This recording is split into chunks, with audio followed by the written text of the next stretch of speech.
भागवत जी का महत्व क्या है। और आज से प्रथम स्कंद प्रारंभ होगा। भागवत में 12 स्कंद हैं और इन 12 स्कंधों को ठाकुर जी का ही श्री अंग माना जाता है। प्रथम द्वितीय स्कंद भगवान के दोनों चरण माने जाते हैं।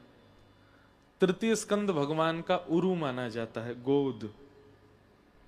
तृतीय और चतुर्थ स्कंद। पंचम स्कंद ठाकुर जी का उदर माना जाता है। षष्ठम और सप्तम स्कंद दोनों भुजा मानी जाती हैं।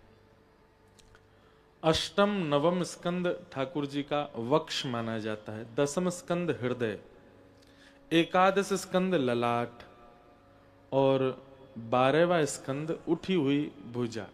तो श्रीनाथ जी का जैसा रूप है वैसा ही भागवत जी है। श्रोता प्रथम द्वितीय स्कंद सुनकर के मानो चरणों को प्रणाम करता है। तृतीय चतुर्थ भगवान के भुजा हैं, तो चरणों में प्रणाम किए को भुजा से उठाते हैं।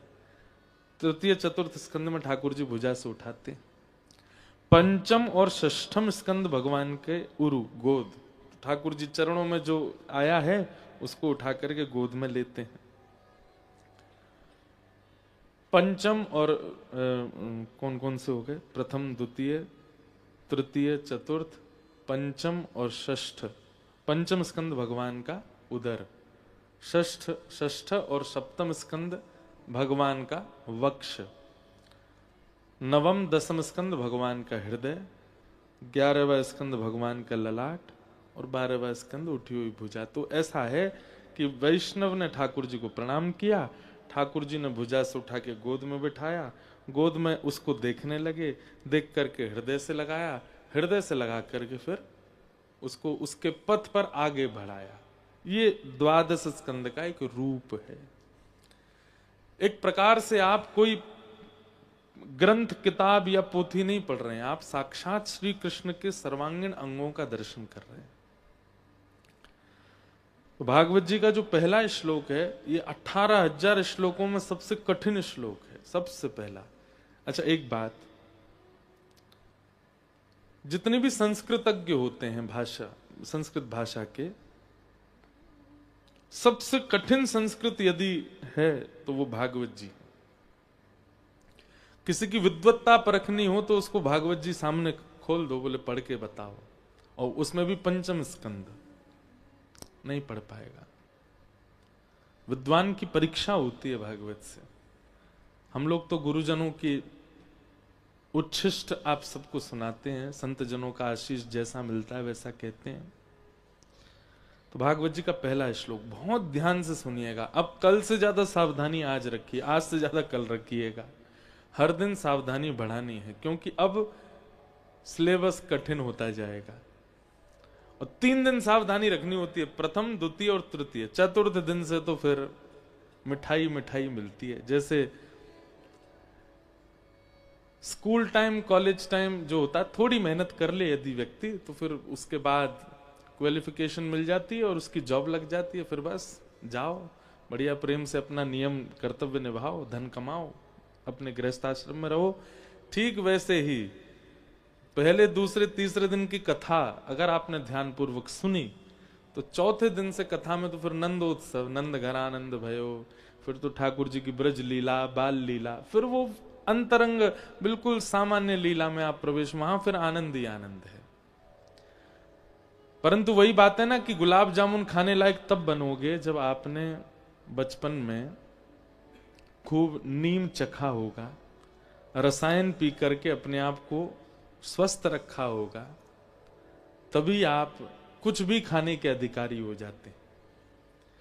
व्यंजन जो होते हैं, वो पकवान जो होते हैं, वो सबको प्रिय होते हैं, पर व्यंजन और पकवान स्वस्थ व्यक्ति ही पा सकता है। और स्वस्थ व्यक्ति रसायन और शरीर से कई परिश्रम करता है तभी स्वस्थ हो पाता है। ठीक वैसे ही ठाकुर जी की ब्रज लीला जो है वो रसायन है। ठाकुर जी की ब्रज लीला जो है वो गुलाब जामुन है। उसको सेवन करने के लिए ये प्रारंभिक 3 दिन बहुत सावधानी रखनी। तो आइए प्रथम स्कंद में प्रवेश करें। जन्माद्यस्य यतोऽन्वयादितरतः चार्थे स्ववेज्ञस्वराट् तेने ब्रह्म हृदय आदि कवये मुह्यन्ति सूरयः तेजो वारी मृदां यथा विनिमयो यत्र तृषगो मृषा धाम्ना स्वेन सदा निरस्तकुहकं सत्यं परम धीमहि। प्रथम श्लोक है भागवत जी का। जन्माद्यस्य यतोऽन्वयाद् इतरतः। वेदव्यास जी महाराज ने भागवत जी की रचना की, तो जैसे विश्व के सबसे श्रेष्ठ ग्रंथ को लिखना प्रारंभ कर रहे थे, तो देवताओं में आपस में चर्चा होने लगी कि किसका नाम पहले लिखा जाएगा।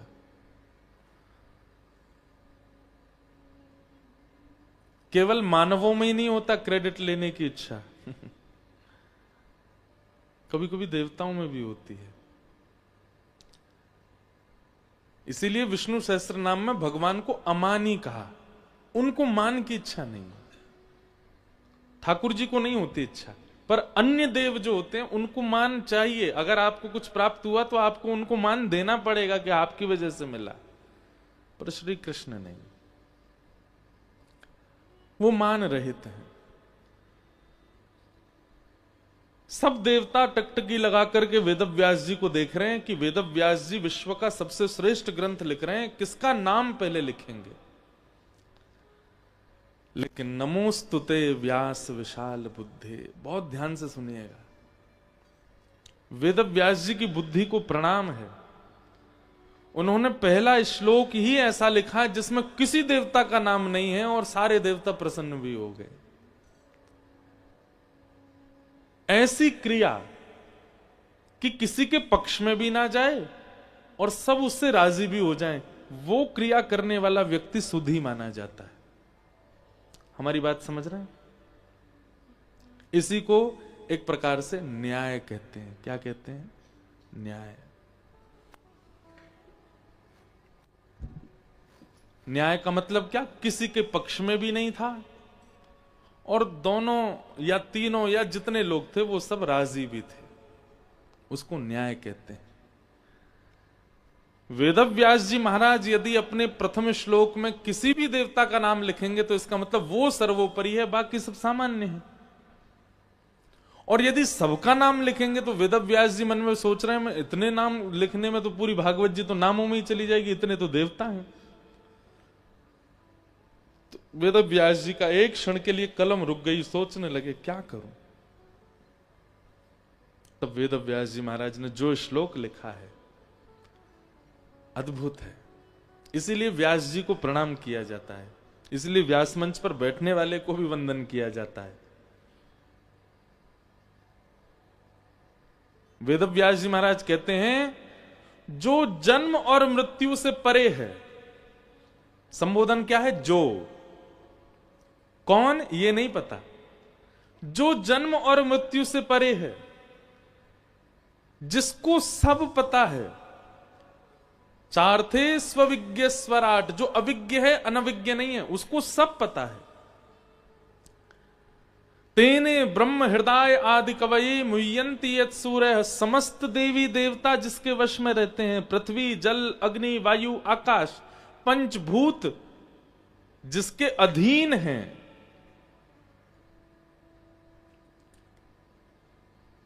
तेजो वारि मृताम यथा विनिमयो यत्र त्रिसर्गो मृषा। ये संसार, ये प्रकृति सब मिथ्या है, ये जिसको पता है, ऐसा परम सत्य जो भी है, मैं उसको प्रणाम करता हूं। अब देवी देवता एक दूसरे का मुंह देख रहे हैं, बोले ये क्या कर गए, ना किसी का नाम लिया और सब बातें भी बोल दी। इसीलिए वेदव्यास जी को प्रणाम किया गया। हमारे गोस्वामी तुलसीदास जी महाराज ने मानस जी की रचना की, लेकिन रामचरितमानस में जब आप बालकांड पढ़ोगे तो आधे से ज्यादा बालकांड में तो स्तुतियां ही हैं।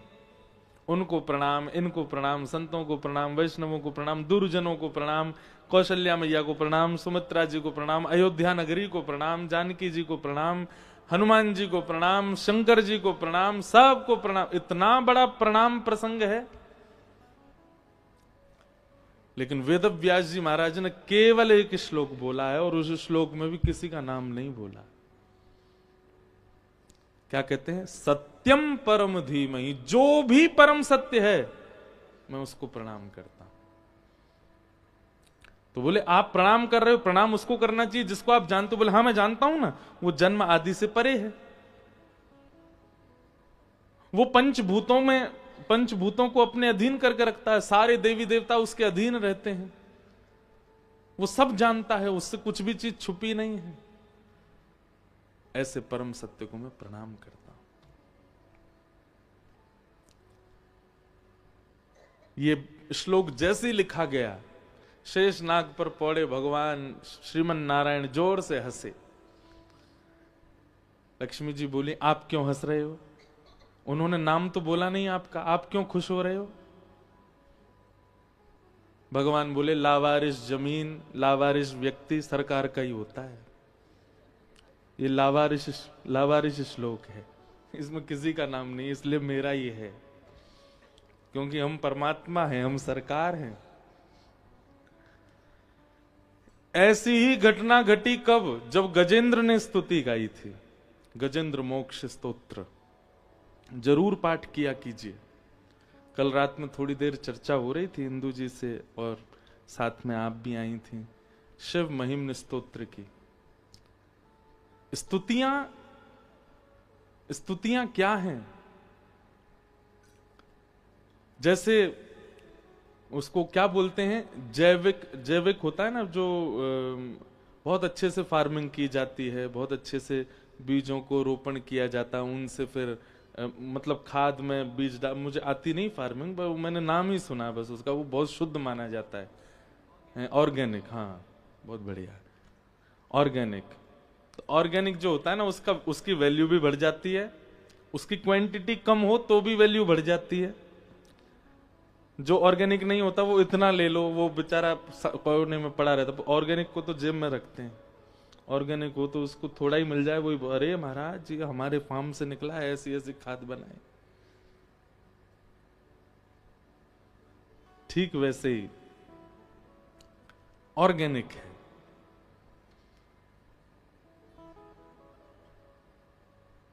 स्तुतियां, आप भजन गाते हो, आप कीर्तन गाते हो, आप किसी की बनाई रचनाएं गाते हो, वो सब सामान्य है। पर जब आप किसी भक्त की स्तुति गाते हो, जहां गजेंद्र ने स्तुति गाई, जहां कुंती ने स्तुति गाई, भीष्म पितामह ने स्तुति गाई, शिव महिम्न स्तोत्र का पाठ करते हो, रुद्राष्ट अध्याय का पाठ करते हो, रुद्राष्टकम का पाठ करते हो। एक मुझे बहुत प्रिय है निर्वाण अष्टकम। चिदानंद रूप शिवोहम शिवोहम, चिदानंद रूप शिवोहम शिवो। तो स्तुतियां क्या हैं? ये ऑर्गेनिक फार्मिंग से निकले हुए बीज हैं। इनका सेवन करने से बुद्धि, मन और विचार और व्यवहार सब बहुत शुद्ध रहता है। कई बार आजकल जो भजन गाए जाते हैं, आजकल के जो बहुत तेज म्यूजिक पर जो गाया जाता है, इस तरीके का भाव जो आजकल के लोगों ने बनाया है, वो कहीं ना कहीं, वो किसी ना किसी रूप में कई बार आपके मन, बुद्धि, विचारों को शुद्ध नहीं कर पाते। कहीं ना कहीं मिलावट होती है। कि भजन की कोई निंदा नहीं है, पर पुरातन प्राचीन लिखे गई जो ये सारी स्तुतियां, ये सब ऑर्गेनिक है। जब आप इसका सेवन करते हैं, जब आप इसका गायन करते हैं, इसका निरंतर पाठ करते हैं, निरंतर ऑर्गेनिक रहने वाले को ना शुगर होती है, ना डायबिटीज होती है, ना उसको कोलेस्ट्रॉल होता है। ठीक वैसे ही ऑर्गेनिक जो स्तुतियां हैं, उनका पाठ करने वाले व्यक्ति को काम, क्रोध, लोभ, मोह, ईर्ष्या, द्वेष, अभिनिवेश, अहंता, ममता, चिंता आदि आदि ये जो दोष हैं ये कम स्पर्श कर पाते। इसलिए एक ऑर्गेनिक स्तुति तो किया कीजिए कोई भी। गजेंद्र मोक्ष, जहां पर सबको कथा पता है, गजेंद्र का पैर ग्राह ने पकड़ लिया। गजेंद्र ने थोड़ी देर तो सोचा कि जब इसको पता चलेगा ना कि मैं कौन हूं तो हाथ जोड़े फिरेगा, अरे मैं त्रिकूट पर्वत का राजा गजेंद्र, इसने मेरा पांव पकड़ लिया, जल का जीव, कोई बात नहीं थोड़ी देर पकड़ के रहने दो।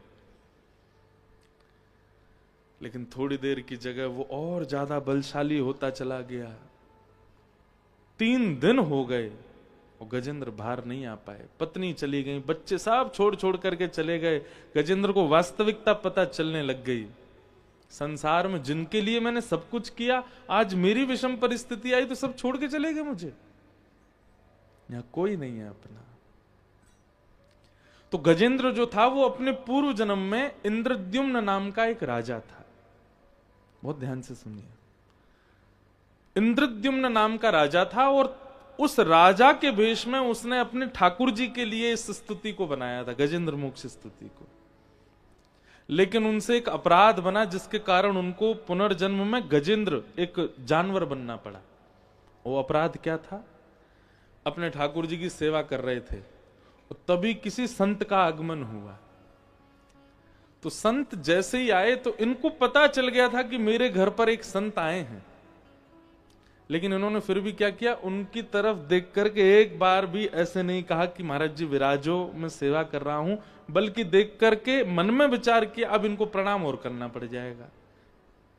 तो ऐसा नजरअंदाज करके सेवा ही करने लगे, मानो उनको ऐसा लगे कि मैंने देखा ही नहीं है।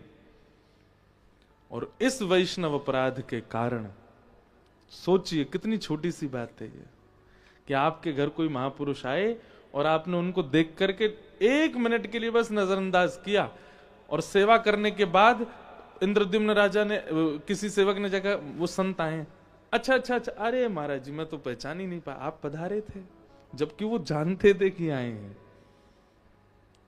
और इसी अपराध का दंड मिला उनको कि उनको पुनर्जन्म लेना, मतलब दूसरे जन्म में उनको गजेंद्र बन के आना पड़ा। गजेंद्र बन के आए, जब ग्राह ने पकड़ लिया, परिवार सब छोड़ के चला गया, 3 दिन तक कोई निकाल नहीं पाया। तब नेत्र बंद करके उसने मन में विचार किया कि मैं किसके लिए आया हूं पृथ्वी पर, कोई मेरा नहीं है। हे नाथ, मेरे पूर्व जन्म का कोई संचित पुण्य तो होगा मेरे जीवन में जिसकी वजह से मेरा जन्म हुआ है। कृपा करके उस पुण्य के फलीभूत ही मुझे कुछ आस्वादन कराने का अवसर दीजिए। तुरंत गजेंद्र को अपने पूर्व जन्म की रची हुई वो स्तुति याद आ गई और गजेंद्र ने गाई। गजेंद्र मोक्ष स्तुति में किसी का नाम नहीं है, ना इंद्र का नाम, ना देवी का नाम, ना देवताओं का नाम, ना महादेव का नाम, ना ब्रह्मा जी का नाम।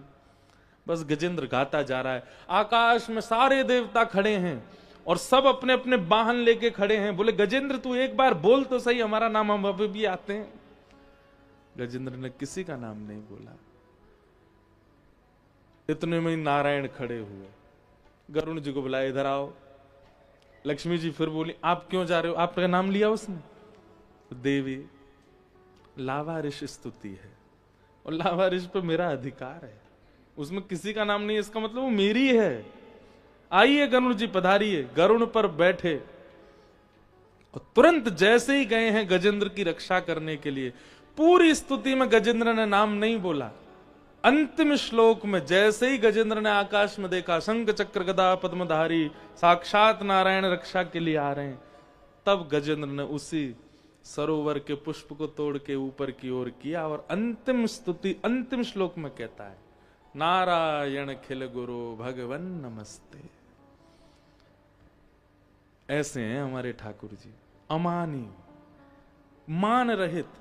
और एक बात हम आपको कह दें, जैसे लड़का लड़की ब्याह करते हैं तो गुण मिलाते हैं ना, आजकल दूसरा फॉर्मेट शुरू हो गया है कि पहले ही बातचीत करके एक दूसरे के वाइफ्स मिलाते हैं। कुंडली मिल गई, परिवार मिल गए, सब मिल गए, लेकिन भाई ब्याह क्यों नहीं हुआ? बोले वाइफ्स मैच नहीं हो रही। आजकल बहुत विचित्रता चल रही है इसमें भी। व्यवहार विचार मिलने चाहिए। वो जब तक मिलेंगे नहीं तब तक कैसे ब्याह होगा। ठीक वैसे ही ठाकुर जी भी वाइब्स मैच करवाते हैं, जिससे ठाकुर जी को लगता है कि हाँ हमारे गुण मिल रहे हैं भैया, ये हमारी तरह अमानी ही है, ठाकुर जी उसी से ही मिलते हैं। 1% भी किसी के चित्त में यदि मान हो जाता है किसी भी वस्तु का, किसी भी भाव का, ठाकुर जी फिर त्याग करते हैं, नहीं मिलते। इसलिए अमानी रहिए। हम लोगों के अंदर एक बहुत बड़ा दोष है, दोष तो बहुत सारे हैं, उनमें एक दोष यह भी है, क्रेडिट लेना चाहते हैं हम। हमको लगता है कि मैंने ये किया, इसका मुझे कोई श्रेय क्यों नहीं दिया गया, मुझे दीजिए। कथा में बहुत सीमित लोग हैं, पर कुछ लोगों को यहां आ रहे हैं जो जानते हैं या जिनका फोन आ जाता है उनको बता देते हैं कि आप लोग आइए। प्रचार तो नहीं कर रहे हैं ज्यादा कि बहुत लोग आ जाएंगे नहीं तो, पर हमारे मध्य प्रदेश में एक जिला है सागर, वहां के विधायक जी बैठे हैं और देखिए चुपचाप आकर के बैठ गए हैं। इनके प्रशंसा करने का विषय मेरा कोई मान बढ़ाई देना नहीं,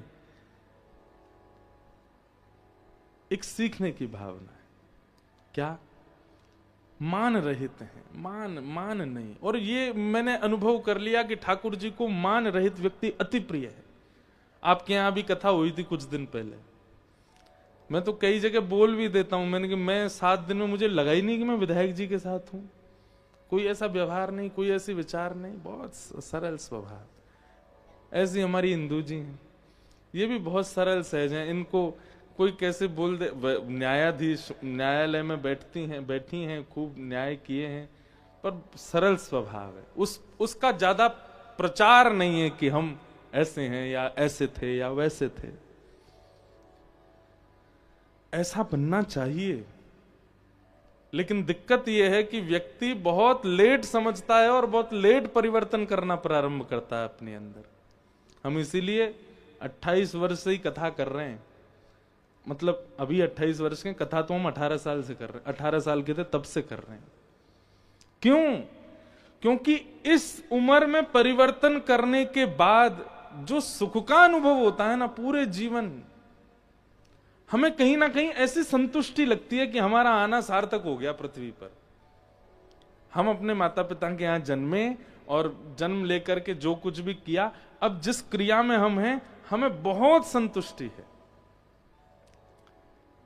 कहीं ना कहीं देखिए, प्राण सबके जाने, कभी भी जाने, कोई बता नहीं सकता, पर हर व्यक्ति को यह रहता है ये काम मेरा अभी अधूरा रह गया, ये और हो जाए, ये इसकी पूर्ति और हो जाए। पर हम सत्य बता रहे हैं, हमारे चित्त में कोई कामना ही नहीं रह गई है। अब ऐसा लगता परिपूर्ण है, बस ऐसे ही भगवत भाव सुनाते रहेंगे जो जहां बुलाएगा। बस इतनी भागदौड़ इसलिए करते हैं क्योंकि युवाओं की थोड़ी सी चिंता होती है कि उनको समझ में आना चाहिए कितना सुंदर होता है वैष्णव रहना, कितना आनंददायी होता है आध्यात्मिक पथ पर चलते हुए आज की जो इनोवेशंस हैं उन सबको जीवन में लाना। बस उनके लिए थोड़ी भागदौड़ ज्यादा करते हैं, बाकी तो और हमें कोई चिंता नहीं है। तो अमानी बनिए, क्योंकि ठाकुर जी को मान और क्रेडिट्स लेने वाले व्यक्ति बिल्कुल अच्छे नहीं लगते। किसी की ब्याह सक्सेसफुल हो जाए तो बीच में 5 लोग बोलने वाले, हमने ही तो बताया था, हमने ही तो बताया था, हमने ही करवाया इन दोनों का, लड़की कहाँ वो वहां थी, वो लड़का कहाँ वहां था, हमने ही मिलवाया जोड़ा। और जैसे दोनों के डिवोर्स हो जाए तो वही बिचौलिया भाग जाता है, उसके अते पते नहीं, ढूंढे से नहीं मिल रहा, कहाँ गया भाई, तेने ही तो करवाया था। भाई देखो करवाया, भले ही हमने पहले ही बोल दिया था, आपस में जांच पांच कर लो, हमसे मत कहना। फिर तो ऐसी स्थिति लाते ही क्यों हो? एक बात कहें, थोड़ा पर्दे में रहना सीखिए, कुछ करके थोड़ा छुप के रहना सीखिए,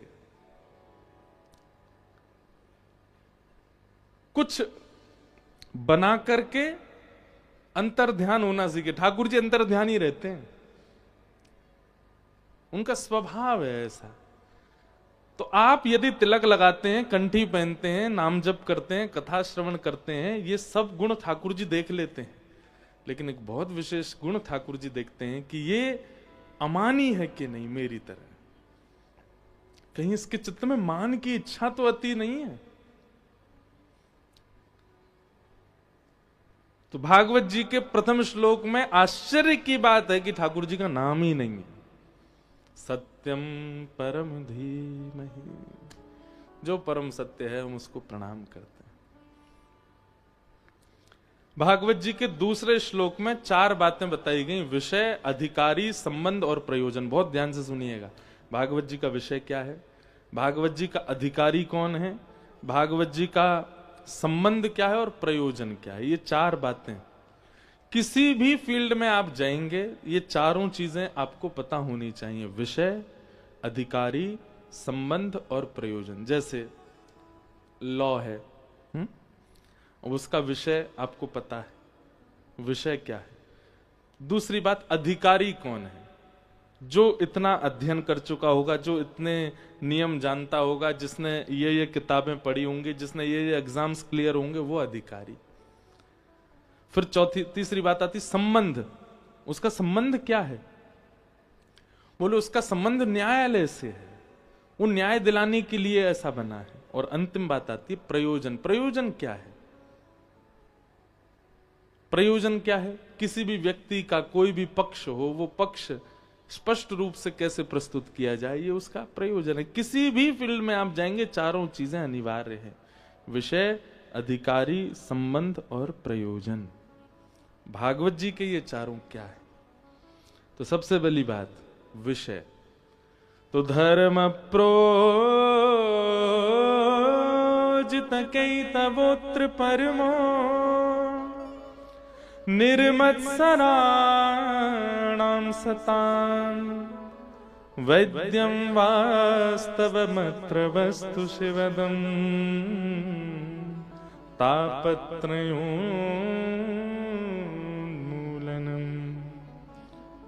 श्रीमद्भागवते महामुनिकृते किं वा परैरीश्वरः सद्यो हृद्यवरुध्यते त्रिकृतिभिः शुश्रूषुभिस्तत्क्षणात्। भागवत जी के जब श्लोक गाए जाते हैं ना, बहुत ध्यान से सुना कीजिए। हम आजकल बहुत भीड़ भाड़ में कथा करते हैं, तो हमको यहाँ पे सच बता रहे हैं, हमको आनंद आ रहा है। भीड़ कम है ना। कल हमको इंदू जी कथा के बाद बोली, महाराज जी आप एक काम करो, 200-300 लोग बुला लो। मैंने कहा ये तो ऐसी बात हो गई जैसे हम कोई पॉलिटिशियन है। हाँ भाई 200-300 लोग, नारे वाले बुलाओ, फोन घुमाओ। अब यहाँ तो हम किसी को जानते थोड़ी हैं सुनने वाले, हम तो सीधे सोशल मीडिया पे कहीं पोस्ट हो गई तो अपने आप आते हैं लोग। मैंने कहा वो हो गया तो फिर दिक्कत होगी। पर मैंने कहा कोई नहीं, अब सब तरीके की ऐसा मुझे करने दो, मुझे अच्छा लग रहा है। सीमित लोग हैं, बहुत शांति है, श्लोक गाने में भी सुख मिल रहा है, ऐसा लग रहा है कि 1-to-1 चर्चा हो रही है। तो एक बार एक कथा ऐसी भी होने दीजिए, ये एक अलग एक्सपीरियंस है, अच्छा लग रहा है हमें। तो कहीं ना कहीं हम 9 साल पुरानी वाली कथा कर रहे हैं, बेसिक, और वो मुझे अच्छा लग रहा है। तो इसलिए अब ऐसे ही रहने दें। कोई आना चाहेगा ढूंढ धाड़ के पहुंच जाए तो ठीक है, नहीं तो यही समझ लिया जाए इस कथा को कि यहाँ चुनिंदा लोग ही हैं जो चुने गए हैं। तो भागवत का विषय क्या है, धर्म प्रोजित कैतवोत्र परमो।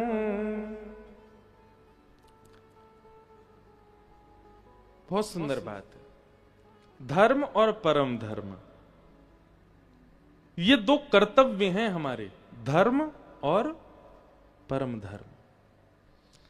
हम सब धर्म का निर्वहन तो करते हैं, पर परम धर्म की परिभाषा भी नहीं जानते। धर्म का निर्वहन कैसे करते हैं? शरीर को स्वस्थ रखने के लिए, प्रसन्न रखने के लिए, ऊर्जावान रखने के लिए, सुंदर बनाने के लिए आप जो भी कर्म करते हो वो सब धर्म है। स्नान करना भी धर्म है, सोना भी धर्म है, वस्त्र पहनना भी धर्म है, भोजन करना भी धर्म है, व्यापार करना भी धर्म है, अपने जॉब के लिए जाना भी धर्म है, क्योंकि इससे आप अपने शरीर का पोषण कर रहे हो। सीधी बात, शरीर के पोषण को, शरीर की श्रेष्ठता को, शरीर की एक मर्यादा को, डेकोरम को सब जगह बनाने के लिए जो हम कर्म करते हैं वो है धर्म।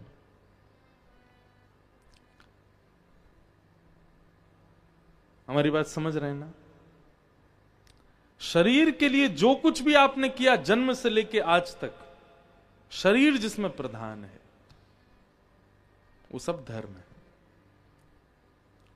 लेकिन जैसे ही आप अपनी आत्मा का चिंतन करने लगते हैं कि भाई खा रहे हैं, पी रहे हैं, सो रहे हैं, हंस रहे हैं, नाच रहे हैं, गा रहे हैं, सब ठीक है, पर अंत के बाद क्या? वो जो भीतर बैठी है एक चैतन्य आत्मा, उसका उद्धार कैसे कराऊंगा मैं? उसकी चिंता जिस दिन से आपको प्रारंभ हो जाती है, उसी को कहते हैं परम धर्म। आप देहाभिमानी तो बन गए, पर आत्माभिमानी बन जाओ, वो है परम धर्म।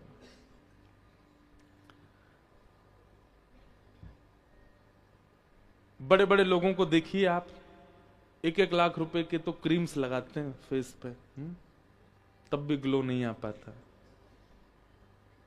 हमारे वृंदावन में जाके संतों को देखो, ब्रज रज लगाते हैं, ब्रज की रज, और वहां में यमुना जी को जल ऐसे मिलाए के वही ये लगा लें, पूरे मुंह पे लगा के घूमे, और सामान्य से वस्त्र ऐसे धो के निचोड़ के सुखा के पहन लेते हैं। आप अगर बैठ गए ना उनके सामने तो आप अपनी पलकें नहीं झपका पाओगे।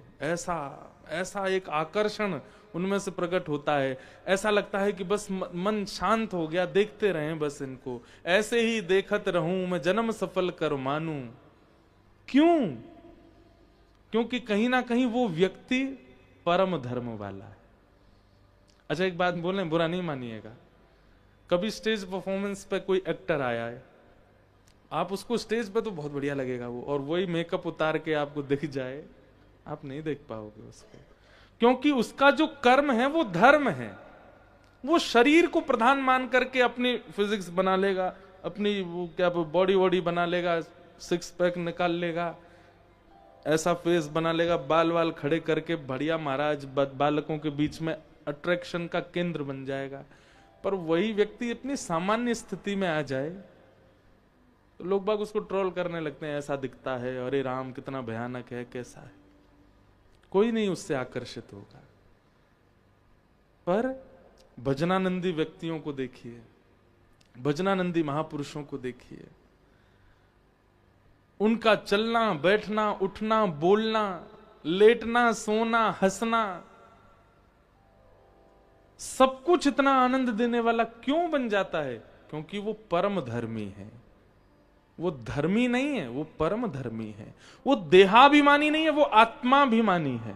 वो देह की चिंता नहीं कर रहा है, वो अपनी आत्मा के कल्याण में लगा हुआ है, इसलिए उसके प्रति एक अलग सा आकर्षण होने लग जाता है। हमारा जीवन निकल जाता है केवल देह की सोचते सोचते। उसका तो सोच ही नहीं पाए, उसका तो कोई निदान ही नहीं कर पाए जो उसके भीतर बैठा था। भागवत जी का विषय क्या है? धार्मिक व्यक्ति को परम धार्मिक बनाना। कहीं ना कहीं आप यदि देहाभिमान से शून्य नहीं हुए कथा सुनते हुए भी, तो आपने कथा नहीं सुनी है। देह अभिमान शून्य होगा।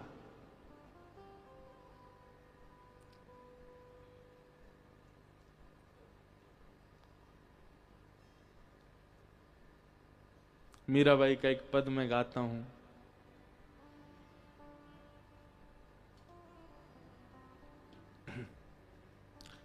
कहो तो कुसुमल साड़ी रंगावा, कहो तो भगवा भेष,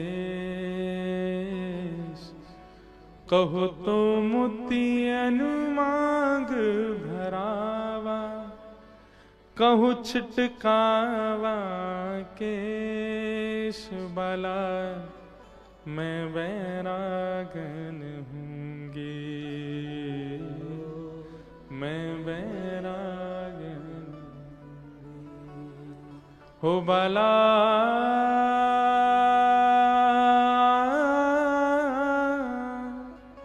मैं बैरागन हूंगी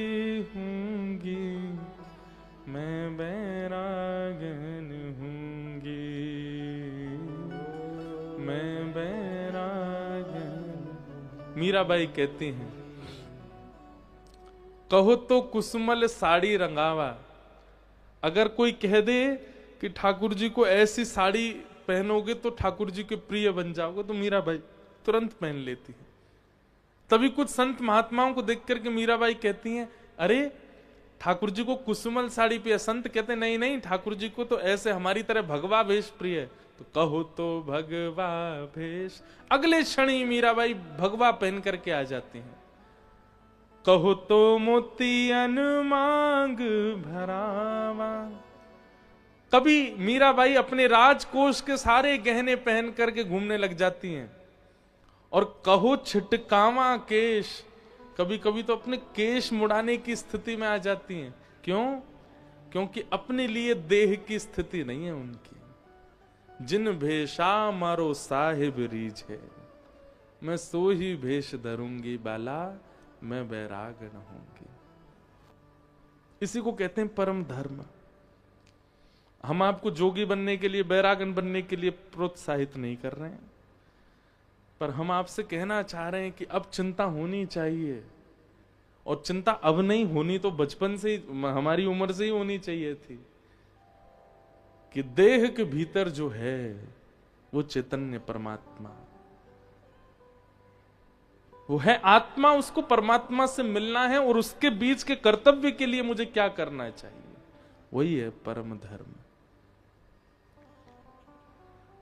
जब आप परम धर्म के मार्ग पर चलने लग जाते हैं ना, धर्म आपका अपने आप ऑटोमेटिक होने लग जाता है। पर आप केवल जब धर्म की चिंता करते हैं, परम धर्म नहीं बनता। आप आत्म कल्याण के मार्ग पर चलने लग जाते हैं तो देह का कल्याण ऑटोमेटिक होता है। पर जब देह के ही कल्याण प्रधान होता है तो आत्म कल्याण नहीं होता। थोड़ा विचार कीजिएगा इस विषय पर एकांत में जाके। भागवत जी का विषय क्या है? परम धर्मावली बनाना, परम धर्म की स्थिति आना चित्त में। विषय। दूसरी बात, भागवत जी का अधिकारी कौन है? किसको सुनने का अधिकार है? जिसको एड्रेस पता है? नहीं। एड्रेस पाकर के भी, यहां आकर के भी वो अधिकारी कब माना जाएगा? जब उसमें ये गुण हो। क्या? निर्मत्सराणाम सताम। मात्सर्य दोष नहीं। मात्सर्य दोष मतलब, हमारे पूज्य पिताजी महाराज कहते हैं, कलयुग में व्यक्ति अपने दुख से कम दुखी है, दूसरे के सुख से ज्यादा दुखी है। इसी को मात्सर्य दोष कहते हैं। ये सबसे बड़ा दोष है। और ये दोष जिसके चित्त में है, क्षमा कीजिएगा, वो 7 दिन कथा क्या सुने, वो साल भर पूरा जीवन कथा सुनता रहे, उसको कुछ पल्ले नहीं पड़ेगा। और वो सुन भी लेगा तो परिवर्तन नहीं कर पाएगा अपने चित्त में, क्योंकि एक दोष उसके चित्त में है, मात्सर्य का। एक गांव में एक नया कुआं बनाया लोगों ने, गांव के लोगों ने। तो पंच और कुछ बड़े लोगों ने कहा, भैया देखो ये नया कुआं हमारे गांव में बना है, कल से सब बहन बेटियां भाई लोग सब इसी के जल से स्नान करेंगे, पान करेंगे, इसका उद्घाटन करवाओ। तो बोले कैसे करवाएं? बोले पहले इसका जल पान और जल से स्नान कोई संत करे, तब हम लोग करेंगे। तो गांव के लोग गए, पास के गांव में एक संत थे, उनके पास गए, बोले महाराज जी आप चलो, हमारे यहाँ एक कुआं बना है, उसमें स्नान कर लीजिए, जलपान कर लीजिए। संत बोले ठीक है। लेकिन गांव का एक व्यक्ति बोला, महाराज जी पर हमारे कुएं में जल जो है ना, उसमें से दुर्गंध बहुत आ रही है। तो संत बोले काम करो, उसका 2-3 लोग मिलकर के खूब सारी बाल्टी पानी निकालो, नया नया पानी नीचे से आएगा तो दुर्गंध चली जाएगी। खूब पानी निकाला महाराज। अगले दिन सब लोग पहुंचे, बोले महाराज जी हमने कम से कम उसमें 100-150 बाल्टी पानी निकाल लिया, अब भी दुर्गंध आ रही है। संत ने कहा एक काम करो, तीर्थों का जल मंगाओ, तीर्थों का जल मंगा के उसमें पुष्प अक्षत आदि उसकी पूजा वूजा करके तीर्थों का जल डालो, और फिर उसके बाद फिर से उसका जल निकालो 200-300 बाल्टी, फिर शायद आ जाए। 2 दिन निकल गए महाराज। अब गांव के लोग आए, बोले महाराज जी सब कर लिया पर दुर्गंध नहीं जा रही। संत बोले ऐसा कैसा कुआं उसकी दुर्गंध नहीं जा रही, चलो हम चल के देखते हैं। तो संत गए, उन्होंने जाकर के जैसे कुआं में झांक के देखा तो एक जानवर मरा पड़ा था उसमें। संत ने बोला क्यों भाई तुमने इसको क्यों नहीं निकाला? बोले आपने केवल जल निकालने को कहा था इसलिए इसको नहीं निकाला। अरे भले आदमी तेरे पांव पूजू, इसको निकाल पहले यहां से। तुम इस ये पड़ा है तो तुम चाहे कितना भी पानी निकाल लो, कितना भी तीर्थों का जल डाल दो, दुर्गंध तो नहीं जाएगी ना। ठीक वैसे ही आप कह रहे हैं महाराज जी हमारे दोष नहीं जा रहे। हमने कहा भाई एक काम करो, प्रयागराज कुंभ में स्नान करके आओ, गंगा जलपान किया करो, यमुना जलपान किया करो, इस स्तुति का पाठ किया करो, सुबह उठ के तिलक लगाया करो, राधा राधा जपा करो, महामंत्र का जाप किया करो। सब करने के 2 महीने बाद फिर आए, बोले अभी भी महाराज जी नहीं हो रहा कुछ भी। तभी झांक करके देखा तो भीतर मात्सर्य रूपी जानवर मरा पड़ा है। अरे भाई जब तक इसको नहीं निकालोगे तुम चाहे जो कर लो, वो दुर्गंध जाने वाली नहीं है। और क्षमा कीजिएगा आज की डेट में 95% लोग मात्सर्य दोष से ग्रसित हैं। वो अपने दुख से दुखी है ही नहीं। कई बार उनके सिर में दर्द हो रहा होता है, लेकिन बगल वाले की अगर कुछ बढ़िया हो गए होते, उसको थोड़ा मुनाफा हो जाए तो सिर की जगह पेट छाती सब जगह दर्द होने लग जाता है। ऐसा क्यों हो गया? और कई बार ऐसा होता है कि किसी के सिर में दर्द हो रहा है और जिससे वो ईर्ष्या करता है उसके हाथ पांव में दर्द हो जाता है तो उसका सिर का दर्द ठीक हो जाए। बहुत बढ़िया, अच्छा है, दुखी लग रहा है। ये मात्सर्य दोष है। और जिसके अंदर ये मात्सर्य दोष है वो कथा का अधिकारी नहीं है। वो कथा में बैठ करके भी परिवर्तन नहीं कर पाएगा कुछ। केवल कथा की बात नहीं, आध्यात्म से जुड़ी किसी भी प्रक्रिया में वो सहभागिता आदि व्यक्त करेगा, उसको कोई लाभ नहीं मिलने वाला, क्योंकि उसके चित्त में मात्सर्य दोष है। इसलिए सबसे पहले हम आपसे एक निवेदन करें, मैं वैसे हर कथा में कहता हूं कि अपने दोषों की लिस्ट बनाया करो। आजकल सोशल मीडिया का टाइम है, सोशल मीडिया पर भी लोग बाग अपना जो नाम, पहले उनका फोटो होगा, फिर उनका नाम होगा, फिर नीचे उनकी सारे क्वालिफिकेशंस भी लिखे होते हैं। ये पढ़ाई है, ये हॉबी है, ये अच्छा है, सारी अच्छाइयां ही प्रदर्शित कर रखी हैं हमने सब जगह। किसी लड़का लड़की का भी बायोडाटा इधर उधर जाता है, उसमें भी सारे गुण ही गुण लिखे होते हैं। इतनी क्वालिफिकेशन है, इतना ये बनाना जानती हैं, ये खाना जानती हैं, ये करना जानती हैं। दोष हम कहीं नहीं प्रकट करते। नहीं करने इसका मतलब ये नहीं कि आप बायोडाटा में लिख के भेजो भाई कि हम ऐसा ऐसा करते हैं, पर सबसे छुपाना एक बात, खुद से भी छुपाते हैं। हम खुद से भी छुपाते हैं। हमें पता है कि मेरे अंदर ये दोष है, फिर भी हम क्या करते हैं? नजरअंदाज करते हैं, ठीक है। इसीलिए वो दोष और ज्यादा पनपता रहता है। सारे दोषों को एक तरफ रहने दीजिए। आप सब जानते हैं कि आपके अंदर दोष कितने हैं, क्या क्या हैं, सबको रहने दीजिए, पर एक पर काम करना शुरू कीजिए, और वो है मात्सर्य दोष। अगर ये उचित हो गया तो बाकी के जो भी दोष हैं चित्त में, वो सब परिवर्तित हो जाएंगे। निर्मत्सराणाम सताम, मात्सर्य दोष को निकालिए। हम कल जगन्नाथपुरी से आए, तो जगन्नाथपुरी में एक महापुरुष हुए, उनका नाम था जयदेव महाप्रभु, जिन्होंने गीत गोविंद महाकाव्य लिखा। गीत गोविंद महाकाव्य बहुत सुंदर है। गीत गोविंद मुझे तो बहुत प्रिय, मैं गाता भी हूं कथाओं में। धीर समीरे यमुना तीरे, बसती बने वनमाली। संस्कृत में भगवान की अंतरंग लीलाओं को लिखा है। आज से 1000 वर्ष पहले किसने? जयदेव महाप्रभु। ठाकुर जी आज भी लपेट के सोते हैं गीत गोविंद को अपने अंग से। आप कभी जगन्नाथपुरी जाएंगे तो रात्रि 11 बजे के दर्शन कीजिएगा। ठाकुर जी शयन करने जब जाते हैं तो बड़ श्रृंगार होता है ठाकुर जी का, जगन्नाथ जी का। तो बड़ श्रृंगार में एकमात्र ऐसा जगन्नाथ भगवान का मंदिर है जहां पर, सारे मंदिरों में तो रात में श्रृंगार हल्के किए जाते हैं, पर जगन्नाथ जी में विशेष श्रृंगार रात को होता है ठाकुर जी का। फूल मालाएं, पुष्प मालाएं, जो भी सब उतार दी जाती हैं ठाकुर जी की रात में सुलाते समय। पर जगन्नाथपुरी में ये बड़े बड़े ठाकुर जी यहाँ पहनेंगे, इधर लड़ लगाएंगे आंखों के ऊपर फूलों की, अपने हाथों पे भी खूब सारे फूल पहनते हैं, गले में भी खूब फूल पहनते हैं। और उन फूलों के भीतर ठाकुर जी के चारों तरफ लिपटा होता है गीत गोविंद। दर्शन कराएं आपको, हमारी भागवत जी भी गीत गोविंद में ही लिपटी रहती है। ये हम आज पहली बार ही करा रहे होंगे ऑन कैमरा। देखो ये जो इस पे लिखे हुए शब्द हैं उड़िया भाषा में, ये गीत गोविंद है। और ये श्री जगन्नाथ जी रोज पहनते हैं, वही वस्त्र है। वहां के पुजारी जी ने हमको दिया ठाकुर जी का, रात में इसको पहन के सोते हैं ठाकुर जी। तो हम तब से अपनी भागवत जी को इसी में ही रखते हैं कि हमारी भागवत जी जगन्नाथ जी हैं, वो इसी को लपेट के सोती हैं रात में। तो गीत गोविंद इतना प्रिय है ठाकुर जी को।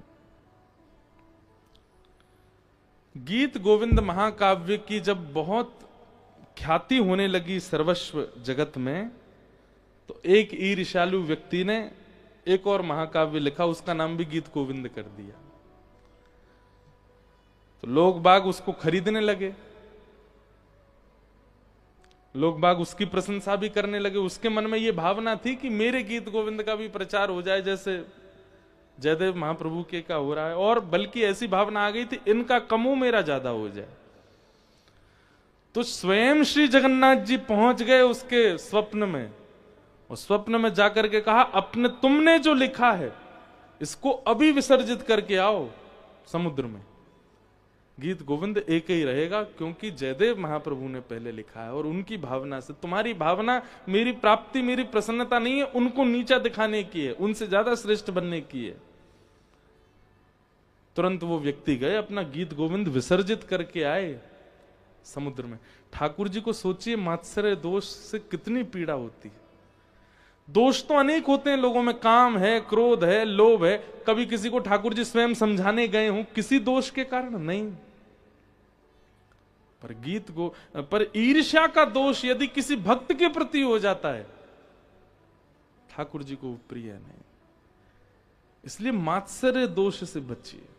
और अगर ये मात्सर्य दोष आपके चित्त में है, किसी की प्रसन्नता, किसी की सफलता आपको सहन नहीं होती है, थोड़ा सत्संग बढ़ाइए अपना, क्योंकि बाकी के दोष नजरअंदाज किए जा सकते हैं, इस दोष को ठाकुर जी नजरअंदाज नहीं करेंगे।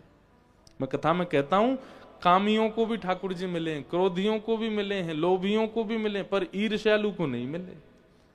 एक भक्त का चरित्र ला करके आप हमें दिखा दीजिए जहां ईर्ष्यावान कोई था, ठाकुर जी उसको मिले, नहीं मिलते। इसलिए मात्सर्य दोष, इससे बचिए। विषय अधिकारिश्च संबंधश्च। एक बहुत सुंदर एक प्रसंग याद आ रहा है मुझे, पर प्रसंग तो याद आ गया लेकिन उसमें एक पद है, वो पद याद नहीं आ रहा, तो मैं कैसे उसको सुनाऊं ये समझ नहीं आ रहा। एक बार की बात है,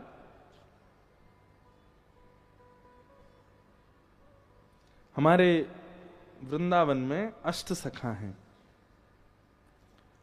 ठाकुर जी के कलयुग में 8 सखा हुए।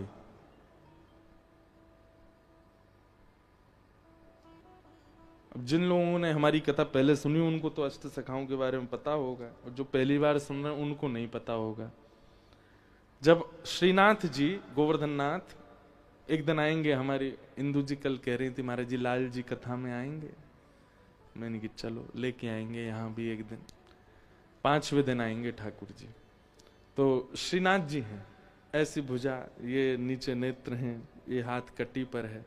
तो आप जब गोवर्धन में विराजते थे तो श्रीनाथ जी के 8 सखा थे। इसी कलिकाल में 500 वर्ष पहले ठाकुर जी बाकी लोगों को तो मंदिर में स्थिर दिखाई देते थे, पर इन 8 सखाओं को ठाकुर जी चलते फिरते कूदते आनंद करते सब लीलाएं करते हुए दिखाई देते थे। उनमें से एक हैं जो सब प्रसिद्ध हैं, बहुत लोग जानते हैं, श्री सूरदास। तो सूरदास, कुम्भनदास, परमानंद दास, नंददास, गोविंद स्वामी, छीत स्वामी, चतुर्भुज दास, और कौन रह गए? एक और रह गए कोई, नंददास। नहीं, नंददास भी हो गए। अब यही हैं अष्ट सखा। तो एक बार की बात है कि सूरदास जी से नंददास जी को थोड़ी सी प्रतिस्पर्धा हो गई। सूरदास जी के प्रति उनका भाव आया कि भाई नंददास जी के प्रति सूरदास जी के मन में, और ये प्रतिस्पर्धा नहीं हुई थी, केवल ठाकुर जी की लीला को प्रकट करने के लिए एक छोटी सी लीला हुई कि सूरदास जी बोले, हे नंददास, तुम जितने भी पद गाते हो ना, ये सब हमारी छाप के ही हैं। मतलब हम पहले लिख चुके हैं ऐसे पद, उन्हीं को सुन के तुम 2-4 शब्द इधर उधर करके अपने बना देते हो। तो नंददास जी बोले, प्रभु आप हमसे बहुत सीनियर हैं, हमसे बड़े हैं, आप ऐसा तो भाव मत कहिए, हमको जो लीला दिखती है हम वैसे पद गाते हैं। तो सूरदास जी ने उनको चैलेंज किया कि तुम कोई ऐसा पद लिख करके दिखाओ जिस पद पर हम कुछ ना टीका टिप्पणी कर सकें, तो हम मानेंगे कि तुम हमसे भी श्रेष्ठ कवि हो। तो नंददास जी बोले, देखिए हमें आपसे श्रेष्ठ कवि बनने की कोई इच्छा नहीं है, हम आपसे श्रेष्ठ बनना नहीं चाहते हैं, पर हां ठाकुर जी की भक्ति की बात है तो हम इस कंपटीशन में भाग तो लेंगे। हमें जीतना नहीं है आपसे, लेकिन हां लिखूंगा कुछ, क्योंकि आपके मन में जो ये भाव है कि हम कहीं आपकी नकल करते हैं, आपकी छाप लेके गा देते हैं, उस पर थोड़ा सा भाव तो लिखूंगा। तो अब ये कह तो आए, और जैसे लौट करके अपने घर आए तो बड़े परेशान हो गए। ठाकुर जी से कहने लगे, ठाकुर जी मैं कह तो आया हूं, लेकिन सूरदास जी से अच्छा तो कोई लिख ही नहीं सकता। और भाई सूरदास जी ने 1.25 लाख पद लिखे। कितने पद? 1.25 लाख। कोई कहीं से भी कुछ भी गावे, वो कहीं ना कहीं सूरदास जी से मिल ही जाएगा, इतने पद लिख रखे उन्होंने। मतलब ठाकुर जी के रस पक्ष का, वीर पक्ष का, कृपा पक्ष का, सब पक्षों को लिखा है, कोई पक्ष छोड़ा ही नहीं किसी के लिए। अब कोई कुछ भी लिखे उसमें छाप कहीं ना कहीं सूरदास जी के पद की कहीं ना कहीं से तो आ ही जाती है। नंददास जी बोले, ठाकुर जी मैं कह तो आया हूं उनसे, लेकिन मैं कुछ भी लिखूंगा वो कहीं ना कहीं सूरदास जी के किसी पद से तो मेल खा ही जाएगा, अब मैं क्या करूं। तो व्याकुल होकर के नंददास जी रोते रहे रात भर, अब क्या होगा, कल तो मेरी बड़ी बदनामी हो जाएगी, और ये वो सब सोचने लगे। बोले मुझे जीतना नहीं है, लेकिन कुछ ऐसा तो होता। तो रात्रि में जब रोते रोते आप सो गए तो ठाकुर जी आए आपके कक्ष में, और आपकी कलम और किताब जहां रखी रहती थी ठाकुर जी ने उठाई, दिया जलायो, बढ़िया प्रकाश कियो, ठाकुर जी लेकर के ठाकुर जी स्वयं लिख रहे एक पद। वो इतना सुंदर पद है, वो पद मुझे मिल नहीं रहा है, मिलेगा मैं कल आपको सुनाऊंगा जरूर। ठाकुर जी ने अपने हाथ से पद लिखा, और वो ऐसी लीला लिख करके गए जो सूरदास जी के भी चित्त में कभी नहीं आई थी।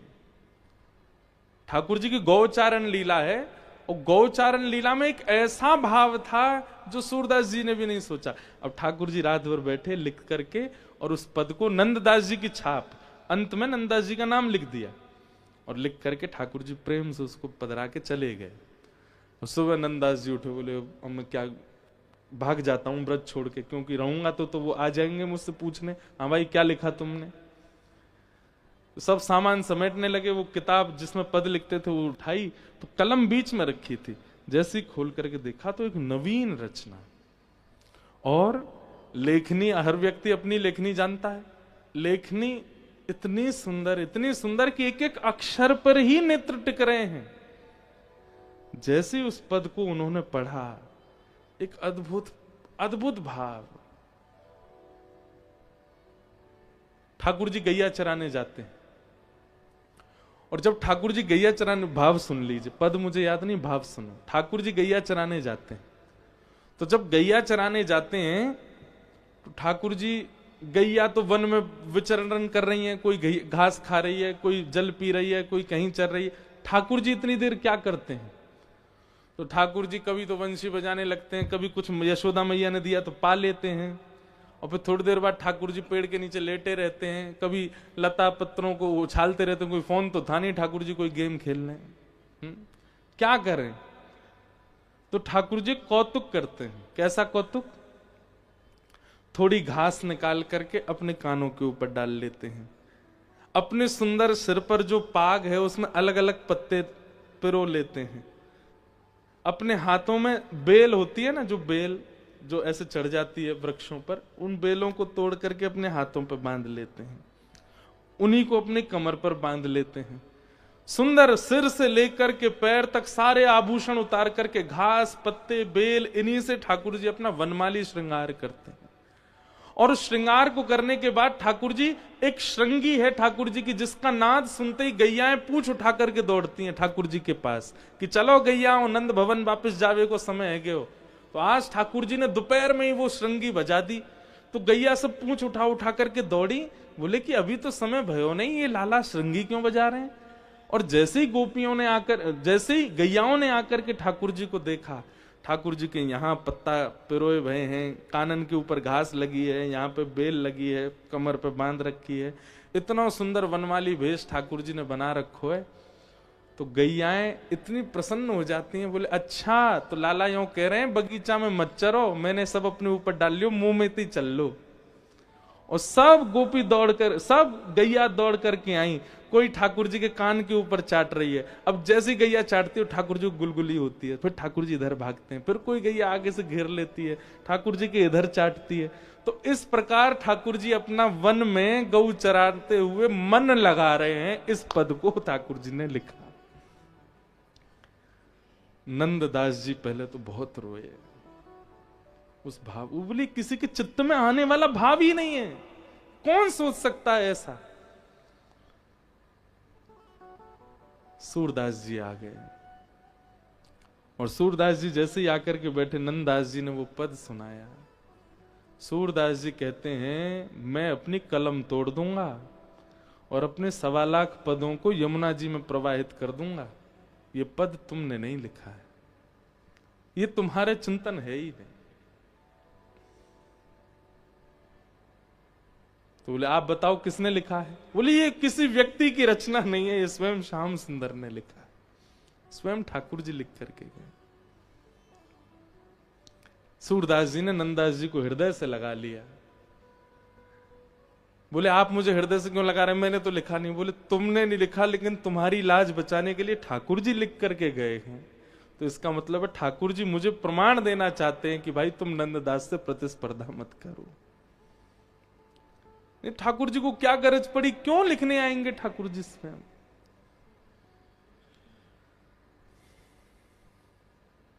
अद्भुत। तो मात्सर्य दोष, इससे बचने का प्रयास कीजिए, ठाकुर जी को यह प्रिय नहीं है।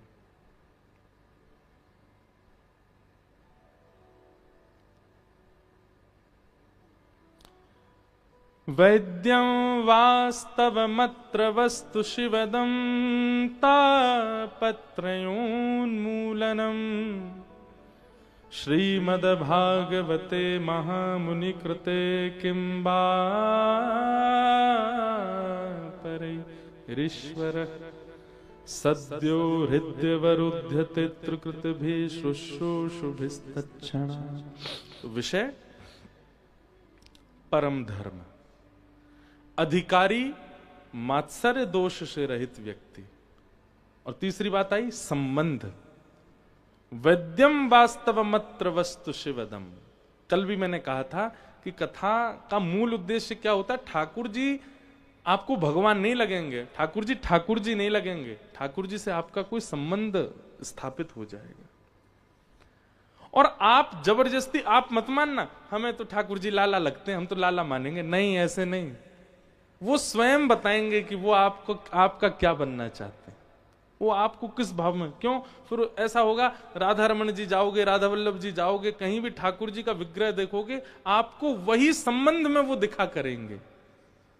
पूरी दुनिया उनको परमात्मा मान रही है, पर वो आपको भैया ही दिख रहे हैं, बोले मेरे भैया ही हैं, ये मेरे लाला ही हैं, ये मेरे प्रियतम ही हैं, ये मेरे सखा ही हैं। आपको उसी भाव में वो दिखने प्रारंभ हो जाएंगे हर जगह। संबंध वैद्यम वास्तवमत्र वस्तु शिवदम तापत्रयोन्मूलनम। मीराबाई कहीं भी दर्शन करने जाती थी, चाहे जैसा श्रृंगार हो ठाकुर जी का, पर मीराबाई को सहरा में ही दिखते थे ठाकुर जी, दुल्हा दुल्हा के रूप में ही दिखते थे। और थोड़ी देर देखने के बाद मीराबाई चरणों को ही दिखती रहती थी, मुखमंडल ज्यादा देर देख ही नहीं पाती थी ठाकुर जी का, क्यों, प्रियतम है। संबंध ऐसे स्थापित होगा ठाकुर जी के साथ।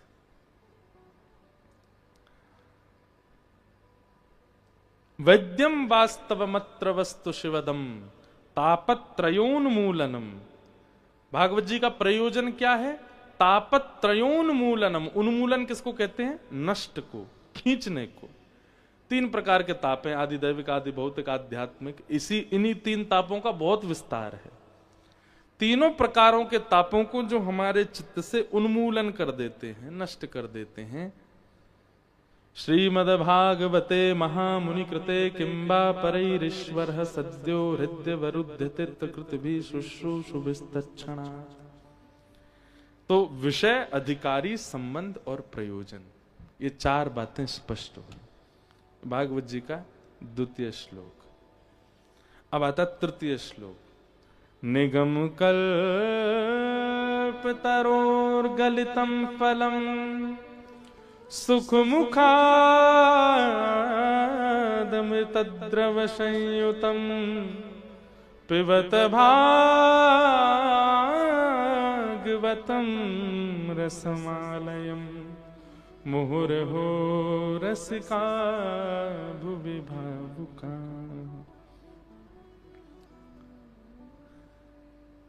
पहला श्लोक देवताओं के लिए था, दूसरा श्लोक श्रोताओं के लिए था, और तीसरा श्लोक वक्ता के लिए। आप लोगों ने दूसरे श्लोक में अपनी भावनाएं, अब ये तीसरा हमारे लिए है। तीसरे में क्या कह रहे हैं, बोले निगम कल्प तरोर गलितम फलम। बोले तुम्हारे सामने क्या रखा है, बोले निगम कहते हैं वेद को, वेद रूपी कल्प वृक्ष का पका हुआ फल तुम्हारे सामने है। हे व्यास जी, हमको भागवत जी कह रहे हैं कि वेद रूपी कल्प वृक्ष का पका हुआ फल, मतलब ऋग्वेद, यजुर्वेद, सामवेद, अथर्ववेद, इन चारों का रस एक फल में है, और वो है श्रीमद् भागवत। यदि आप भागवत जी का श्रवण करते हैं तो ऋग, यजुर, शाम, अथर्व चारों वेदों का रस आपको आ गया।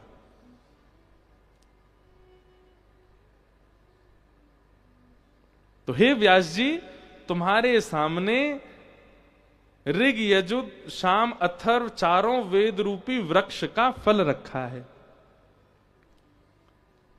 तो बोले इनको क्या करो, बोले सुख मुखाद अमृत द्रव्य संयुतम। भागवत जी के बगल में आप देखेंगे कौन बैठे हैं, सुखदेव जी, एक तोता के रूप में बैठे हैं, दिखाई दे रहे हैं इधर वालों को, सुखदेव जी। ये भागवत के मूल वक्ता हैं। अब मूल वक्ता तोता है तो फिर हम काय को बैठे हैं। अब यहां पर क्या कहा जा रहा है कि जो तोता का गुण होता है वैसा गुण वक्ता का होना चाहिए। वक्ता, तोता का गुण क्या होता है, वो जिस फल में मुख लगाता है वो मीठा हो जाता है। या फिर ऐसा कहो कि तोता उसी फल में मुख लगाता है जो मीठा ही होता है। पर यह बात प्रमाणित होती है कि भाई जिस फल में तोते का मुंह है वो मीठा है, वो रस देने वाला ही होगा। लेकिन तोते का एक स्वभाव होता है, बहुत ध्यान से सुनिएगा। एक भाव चित्त में आया, आम का पेड़ है, उस पेड़ पे कबूतर भी बैठता है पर आम नहीं खाता।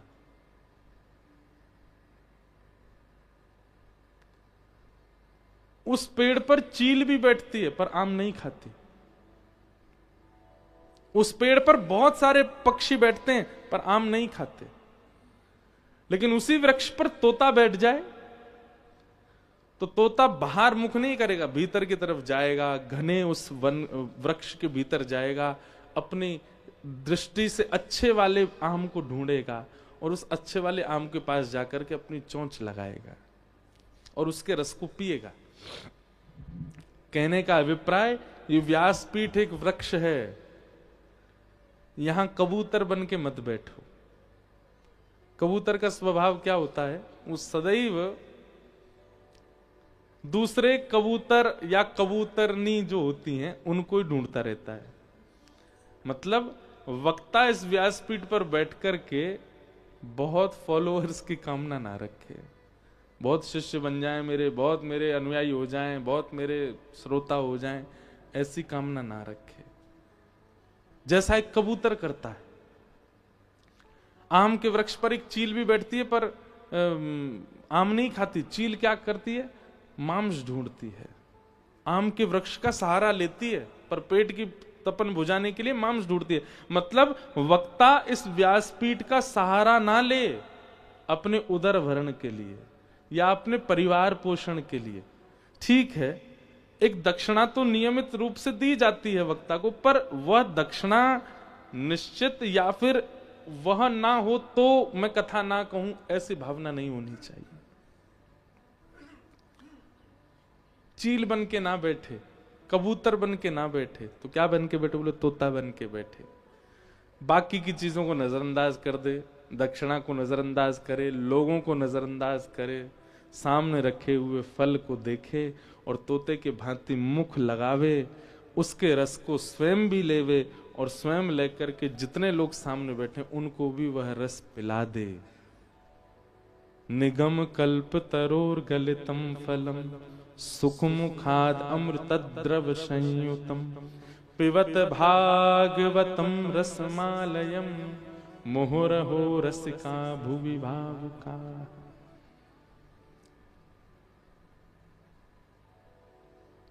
भागवत के व्यासपीठ का आश्रय किसी अन्य साधन के लिए ना करे। एक जिम्मेवारी रखे वक्ता कि सामने अगर 5 लोग भी बैठे हैं तो इन 5 की जिम्मेवारी मेरी है कि इनको भगवत स्वरूप का दर्शन होना चाहिए, इनके दोष नष्ट होने चाहिए। इस जिम्मेवारी से कथा कहे और वो तभी संभव होगा जब वो सुख बन के बैठेगा। यदि भागवत जी के फल में स्वयं रस नहीं लिया होगा, उसकी जीव को या उसके मन को या उसके भाव को स्वयं रस नहीं मिला होगा, वो दूसरों को नहीं दे पाएगा। वो स्वयं रस युक्त हो पहले, और रस युक्त होने के लिए ही व्यास मंच पर बैठे।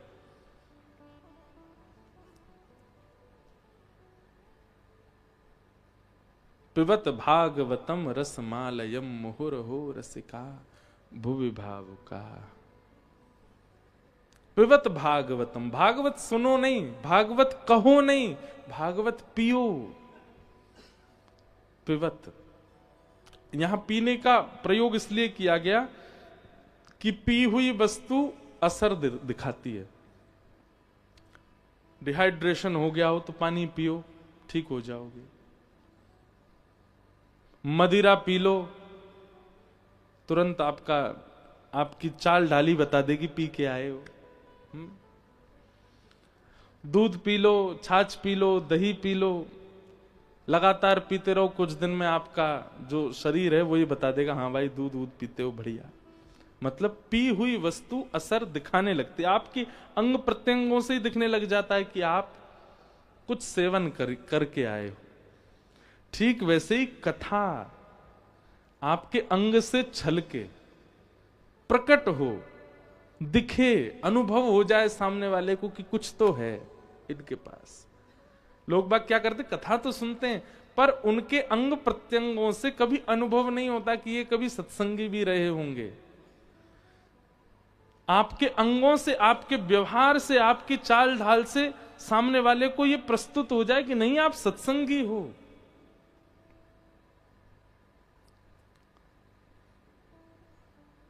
फ्लाइट्स में वेज नॉन वेज दोनों सेक्शन होते हैं। सबसे पूछा जाता है सर वेज और नॉन वेज, पर हम अपनी अपनी बता रहे हैं। हमको आज तक एयर होस्टेस ने पूछा ही नहीं नॉन वेज, वो वेज ही बोलती है। क्यों? वो रूप से हुलिया से ही समझ जाती है।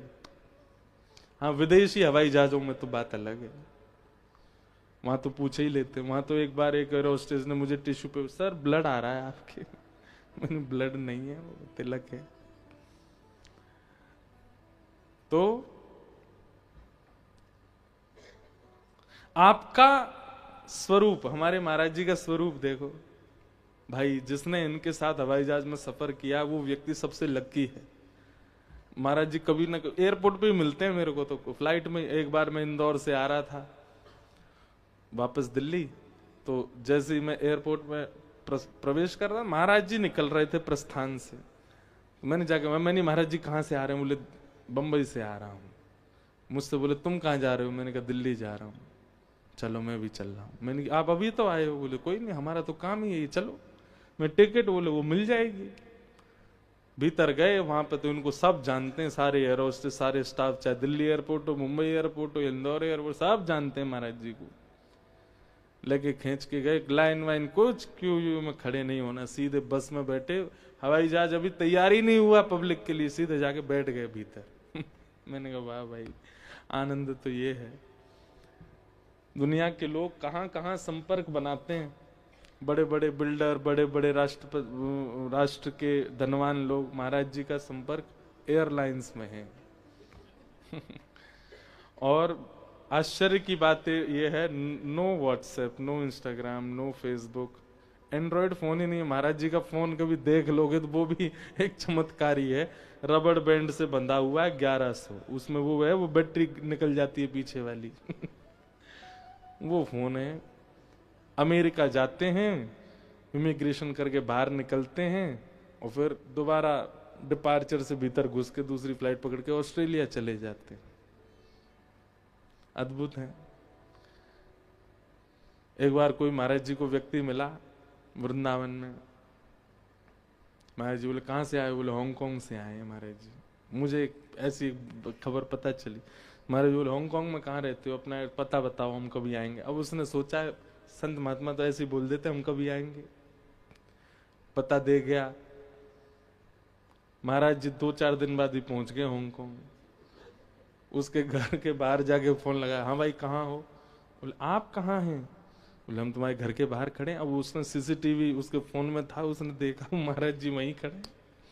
वो अभी हांगकांग पहुंचा ही नहीं है। महाराज जी बोले अब महाराज जी आपकी व्यवस्था कर देता हूँ, रुक जाइए। नहीं नहीं नहीं, अब हम अगली फ्लाइट पर जापान जा रहे हैं। निकल गए।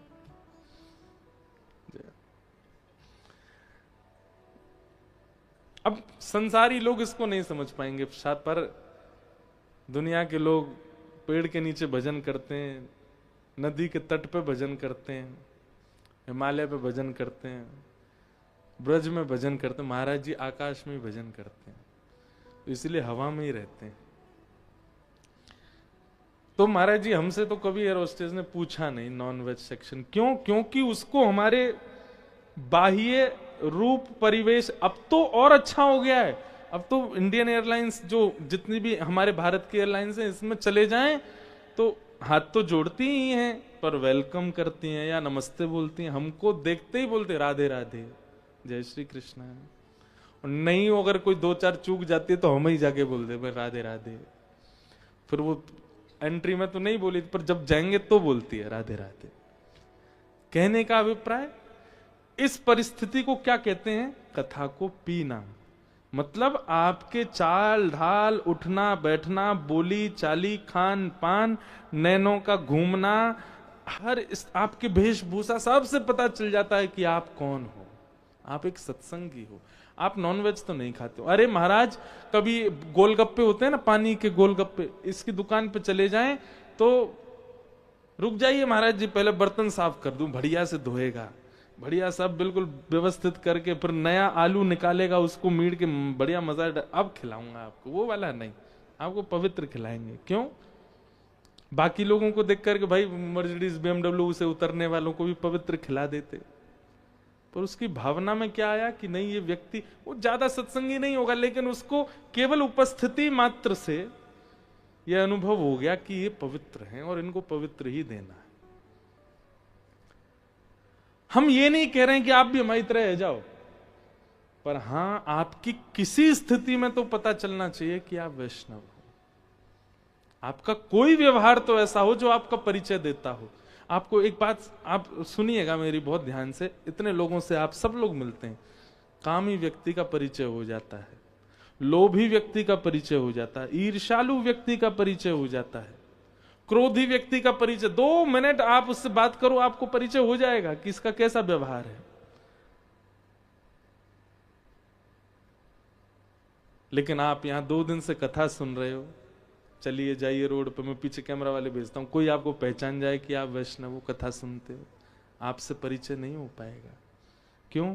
क्योंकि हम सुन रहे हैं, पी नहीं रहे। पिएंगे तो वो दिखने लगेगा, आपकी व्यवहार बोली में वो आने लग जाएगा।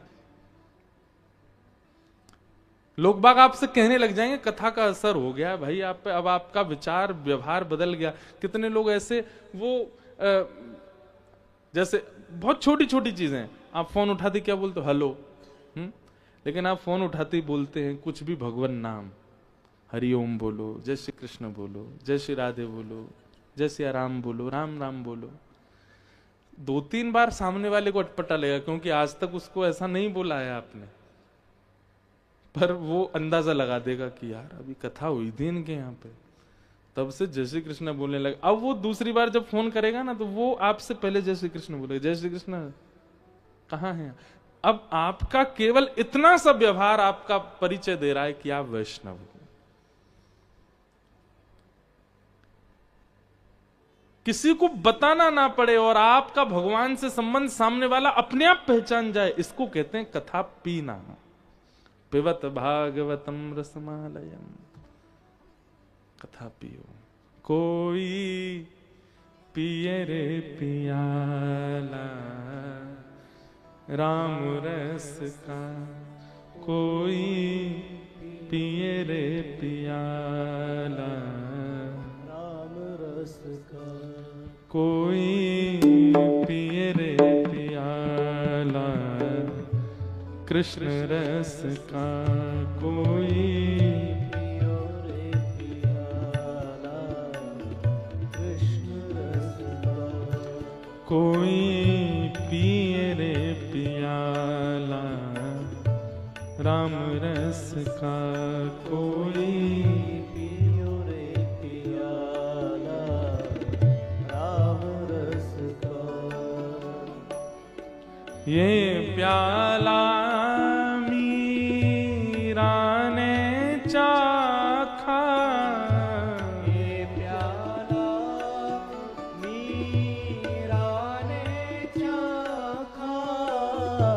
ये प्याला मीरा ने चाखा, ये प्याला मीरा ने चाखा, सफल बनाई काया, सफल बनाई काया।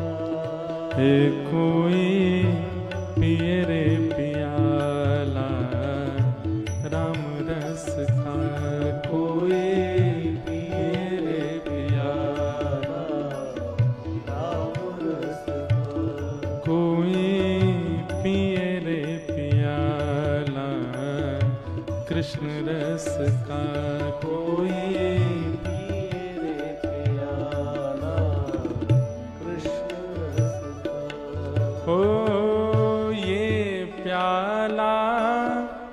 सूरदास ने चाखा, ये प्याला सूरदास ने चाखा, बिन नैन हरि को पाया,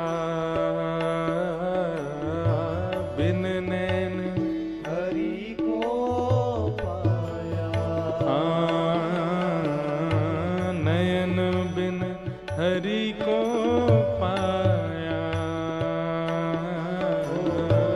नयन हरि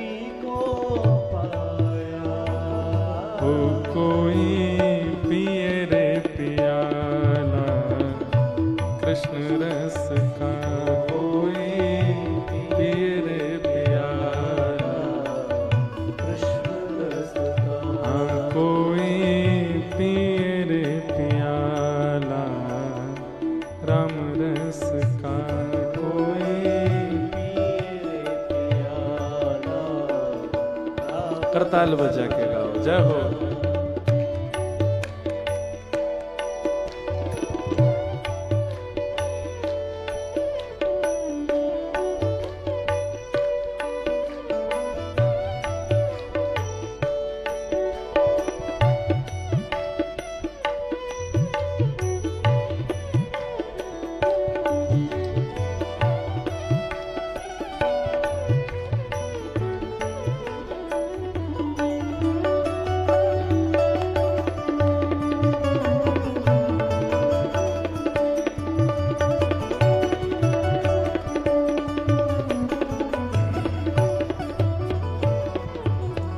ये प्याला नरसी ने चाखा, ये प्याला नरसी ने चाखा, ये प्याला नरसी ने चाखा, ये प्याला नरसी ने चाखा।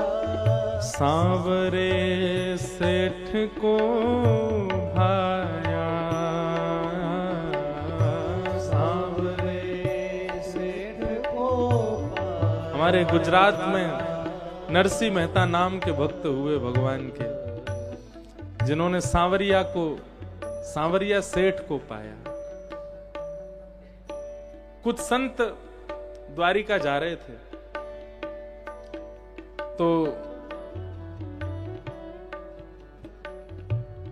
संतों ने कुछ धन जमा करवा दिए और नरसिंह मेहता से कहता कि आप हमारी हुंडी लिख दीजिए। मतलब भाई रास्ता में कहीं हमारे पैसा वैसा चोरी कर लें, कोई डाकू डकैत कोई हमसे लूट लें।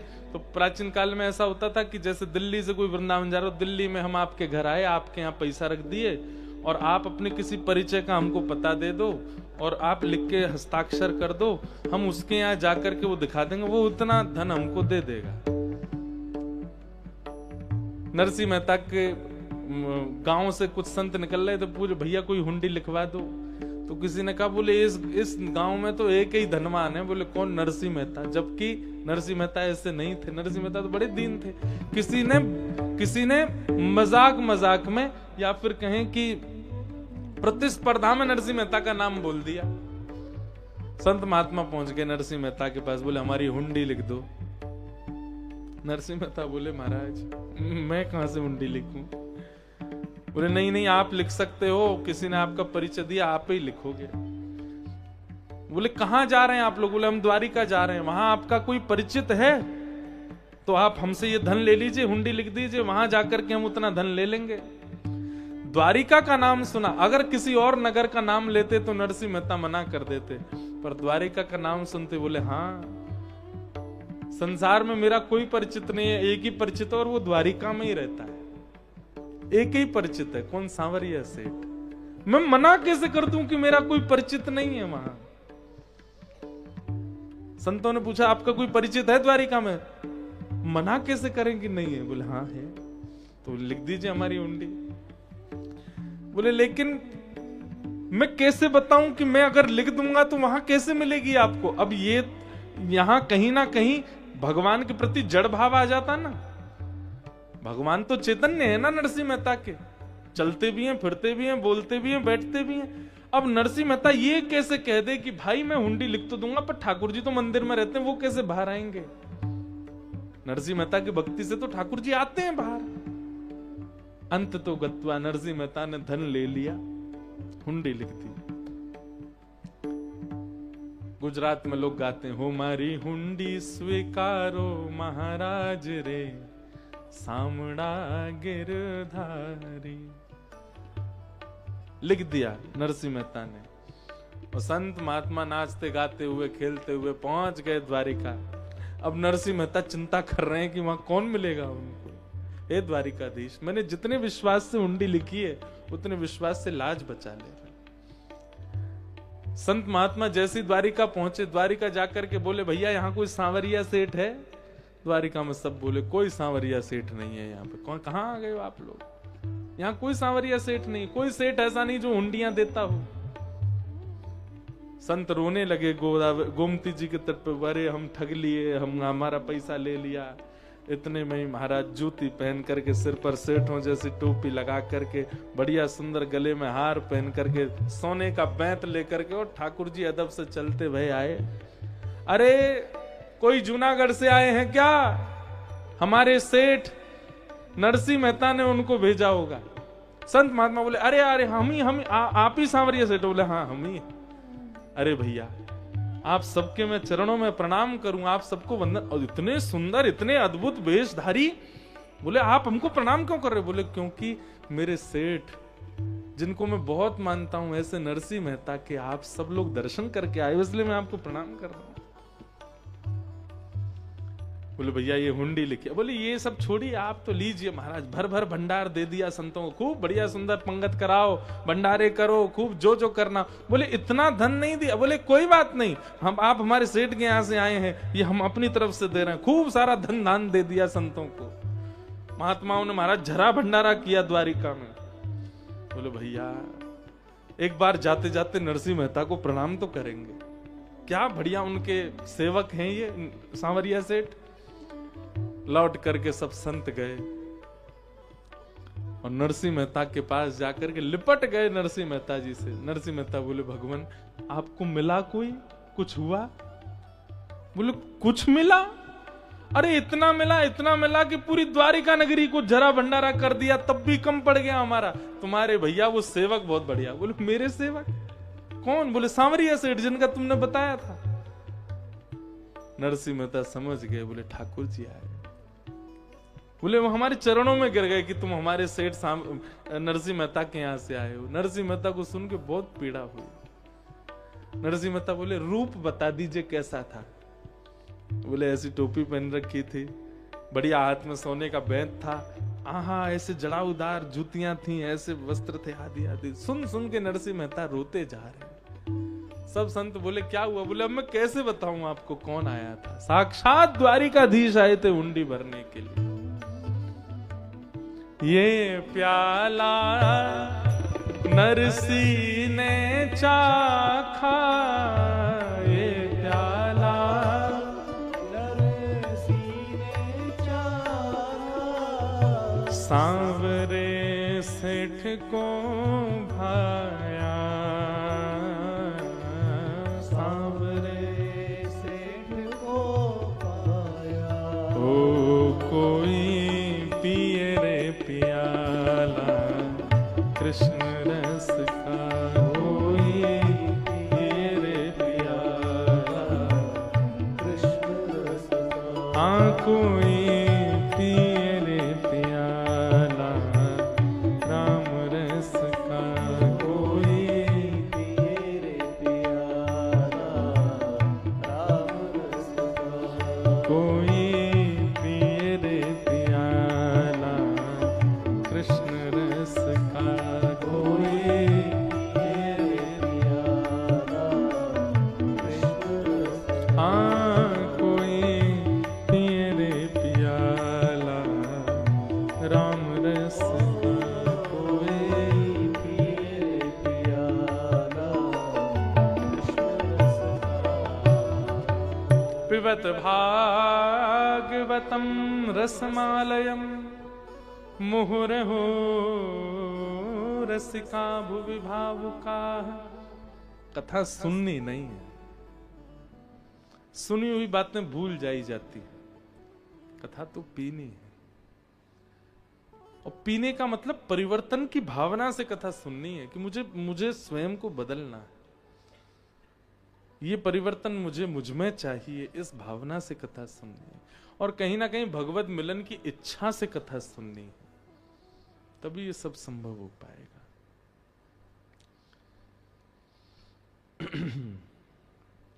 पिबत भागवतम रसमालयम मुहुर्हो रसिका भुवि भावुका। इस प्रकार ये 3 श्लोकों में भागवत जी का मंगलाचरण प्रथम स्कंद में हुआ। अब आगे नैमिषारण्य क्षेत्र में सौनकादि ऋषि बैठे हैं। उन सब सौनकादि ऋषियों ने 6 प्रश्न किए हैं सूत जी महाराज से। किम श्रेय शास्त्र सारः क स्वावतार प्रयोजनम किम कर्म के अवतारश्च धर्मः कम शरणम गतः। किम श्रेय, पहली बात, भगवान के अवतार का श्रेय किसको जाता है? भक्तों के लिए ठाकुर जी आते हैं कि राक्षसों को मारने आते हैं? दूसरा प्रश्न, शास्त्रों का सार क्या है? हिंदू वैदिक सनातन धर्म में इतने सारे शास्त्र हैं, इन सब का निचोड़ क्या है? तीसरा प्रश्न, स्व अवतार प्रयोजनम, भगवान के अवतार का प्रयोजन क्या है? ठाकुर जी धर्म रक्षा के लिए आते हैं, धर्म स्थापना के लिए आते हैं, या फिर भक्तों को दर्शन देने के लिए आते हैं? और दूसरी बात, ठाकुर जी का प्रयोजन इसलिए हम जानना चाहते हैं कि वो कभी तो मानव बन के आ जाते हैं, और फिर जब मानव बन के सब कर ही सकते हैं तो फिर ये कूर्म बन के, सूकर बन के, बराह बन के, नृसिंह बन करके क्यों आते हैं? ठाकुर जी जब एक मानव रूप में सब लीलाएं करने के संपन्न होते हैं तो फिर ठाकुर जी जानवरों के रूप में क्यों आए हैं? कई बार मत्स्य, कूर्म, बराह, ये सब रूप ठाकुर जी के क्यों हैं? फिर किम कर्म, ठाकुर जी के कर्म क्या है? उनको तो कर्म का बंधन होता नहीं, हम लोगों को होता है, इसीलिए हमको करना पड़ता है। आज सुबह अगर आपने भोजन नहीं किया तो ये आप अपने किसी कर्म के बंधन का फल भोगे हैं। अगर आप गिर गए हैं, कहीं लग गई है चोट, परिवार में पीड़ा आई है, तो ये कोई कर्म बंधन है। ठाकुर जी का तो कोई कर्म बंधन नहीं होता, तो फिर वो कर्म क्यों करते हैं पृथ्वी पे आके? अगला प्रश्न, के अवतारश्च, भगवान के अवतार कितने हैं? कोई कहता 10, कोई कहता 11, कोई कहता 24, कोई कहता अनंत। हैं कितने एग्जैक्ट, कितने अवतार हैं? और अंतिम प्रश्न, धर्मः कम शरणम गतः, ठाकुर जी तो आए, लीला पूरी करके चले गए, लेकिन ठाकुर जी के जाते धर्म कहां गया? धर्मः कम शरणम गतः, धर्म किसकी शरण में गया? ये 6 प्रश्न किए गए, और इन्हीं 6 प्रश्नों में अब 6 दिन की कथा। सूत जी महाराज व्यास मंच पर बैठे हैं। सौनकादि 88,000 सौनकादि ऋषियों ने उनसे ये प्रश्न किए। भागवत जी की जो कथा है वो 3 धाराओं में चलती है। सूत सौनकादि ऋषियों का संवाद, सुखदेव और परीक्षित का संवाद, विदुर और मैत्री मुनि का संवाद। इन 3 धाराओं का संगम त्रिवेणी ही भागवत है। कई लोग तो भगवत गीता और भागवत जी को एक ही मान लेते हैं।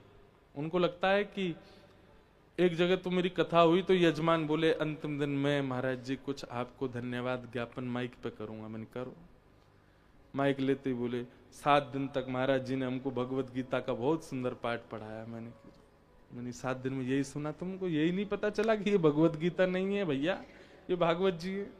मैंने कहा बस अब इससे आगे एक शब्द मत बोलना, मैं समझ गया हूं तुमने क्या सुना। तो कई बार ऐसे लोग मिलते हैं, लेकिन हाँ वो सुनी तो होती है उनको, लेकिन उनको लगता है भागवत और भगवद इनमें कोई अंतर नहीं है। गलती से आ की मात्रा बोल गए हैं, नहीं।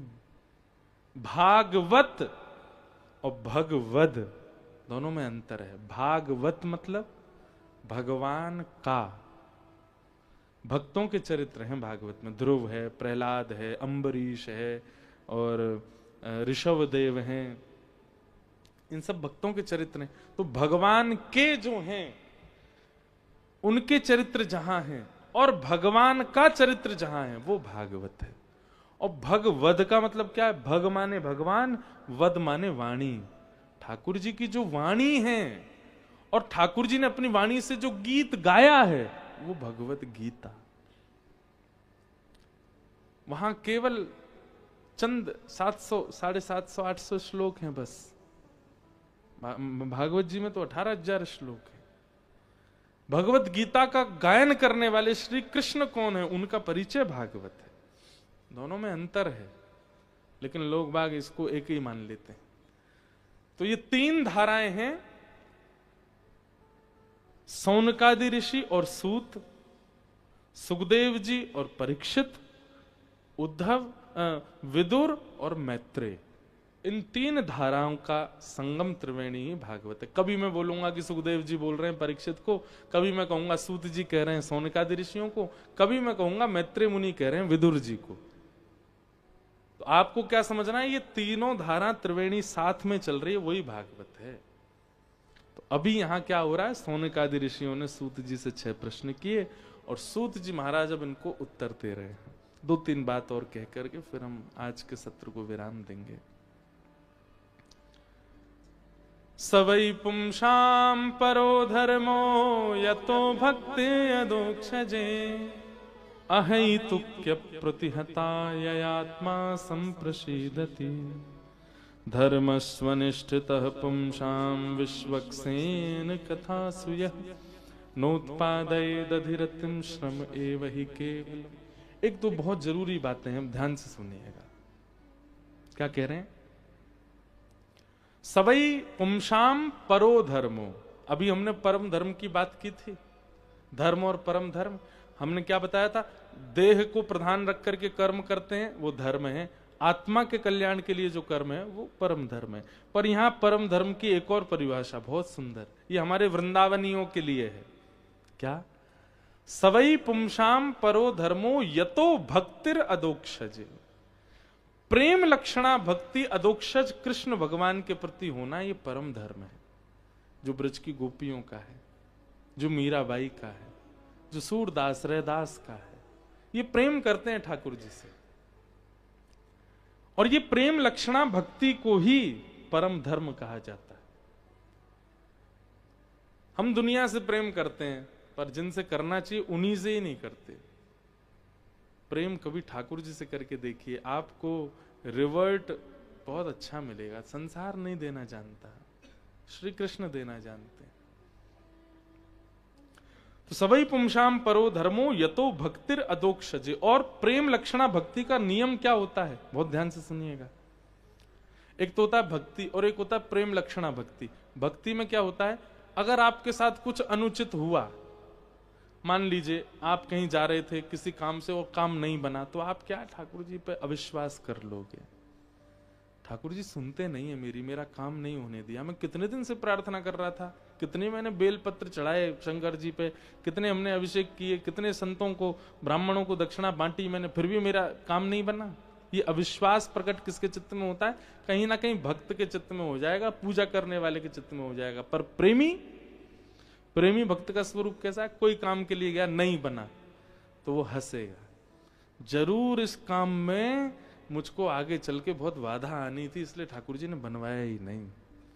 मतलब नकारात्मक तो वो सोचता ही नहीं है, उसके चित्त में हर स्थिति में सकारात्मक। चलते चलते गिर गए, फ्रैक्चर हो गया, बेड पे पड़ गए, किसी ने आगे बोला हाय राम, भगवान ने कैसे पांव तोड़ दिया आपका। वो उत्तर क्या दे रहा है, नहीं, मैं बहुत दिन से भाग दौड़ कर रहा था, ठाकुर जी को लगा बेटा तू कुछ दिन आराम कर ले, तेरा पांव तोड़ू तभी आराम करेगा तू, नहीं तो नहीं करेगा। हर चीज में वो सकारात्मक है। अनुकूल पत्नी मिल गई, बहुत अच्छी बात। प्रतिकूल मिली, आहा ठाकुर जी बहुत ही ज्यादा प्रसन्न है, इसीलिए बिल्कुल उल्टी पत्नी दी है मुझको। क्यों, बोले अनुकूल होती तो इससे भी प्रेम हो जाता मुझको, लेकिन प्रतिकूल दिए तो इसके पक्ष का प्रेम भी ठाकुर जी को ही जाएगा, इसीलिए प्रतिकूल दे रहे। मतलब वो नेगेटिव तो सोच ही नहीं सकता। हर स्थिति, हर परिस्थिति, हर व्यवहार, हर वस्तु, हर चीज को ठाकुर जी से जोड़ के रहेगा। ये प्रेम लक्षणा भक्ति वाले का नियम है।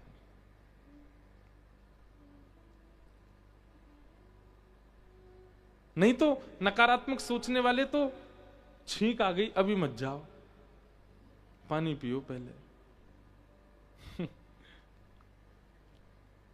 मौन बज रहा अभी मत जाओ।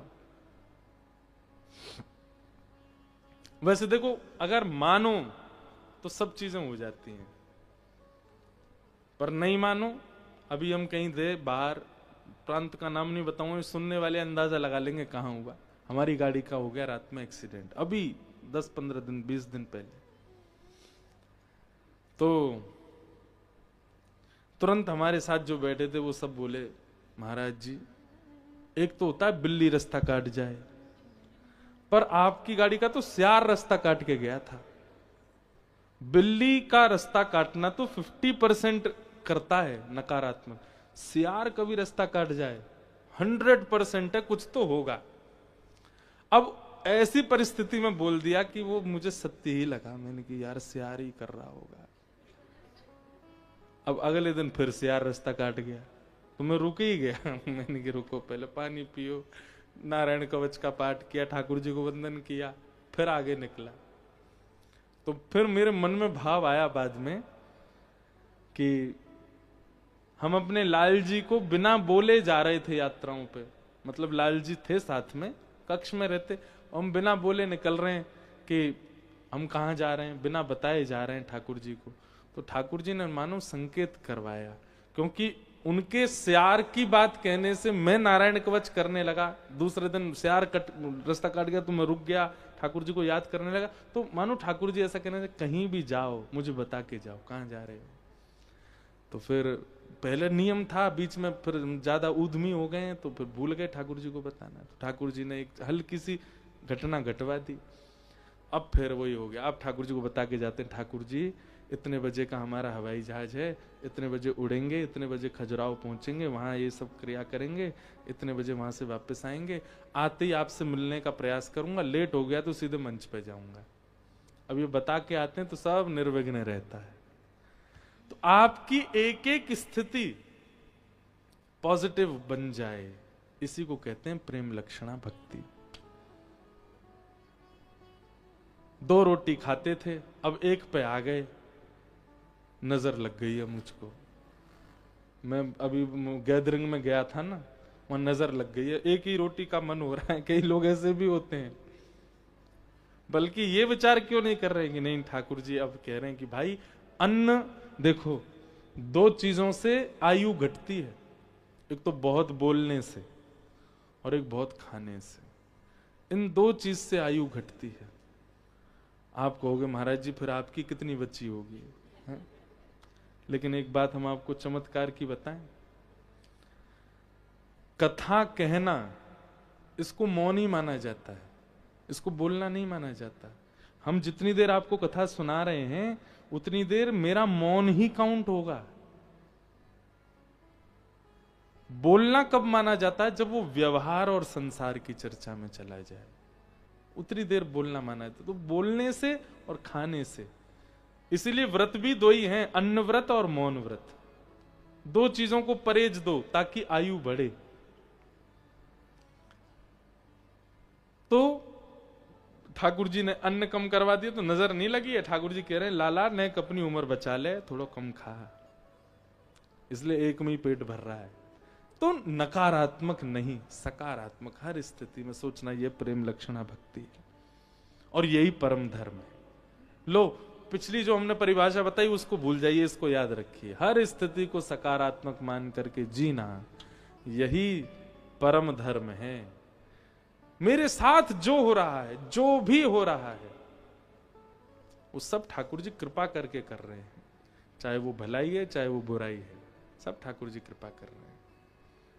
अगर मेरा सब छूट जा रहा है तो भी ठाकुर जी की कृपा, और बहुत मिल जा रहा है तो भी ठाकुर जी की कृपा। ऐसी स्थिति जिसकी हो जाए, परम धर्म का निर्वहन कर रहा है वो व्यक्ति। दूसरी बात कहते हैं, धर्मस्वनिश्चितः पुंसाम विश्वक्सेन कथासु यः नोत्पादये दधिरतिम श्रम एव हि केवलम। इसका बहुत सुंदर अर्थ है, बस इसके बाद हम कथा विराम देंगे।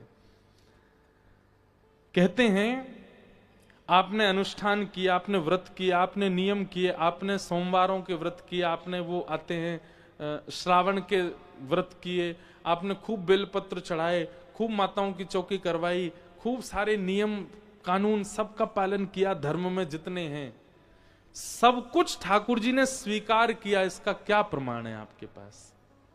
इसका प्रमाण क्या है?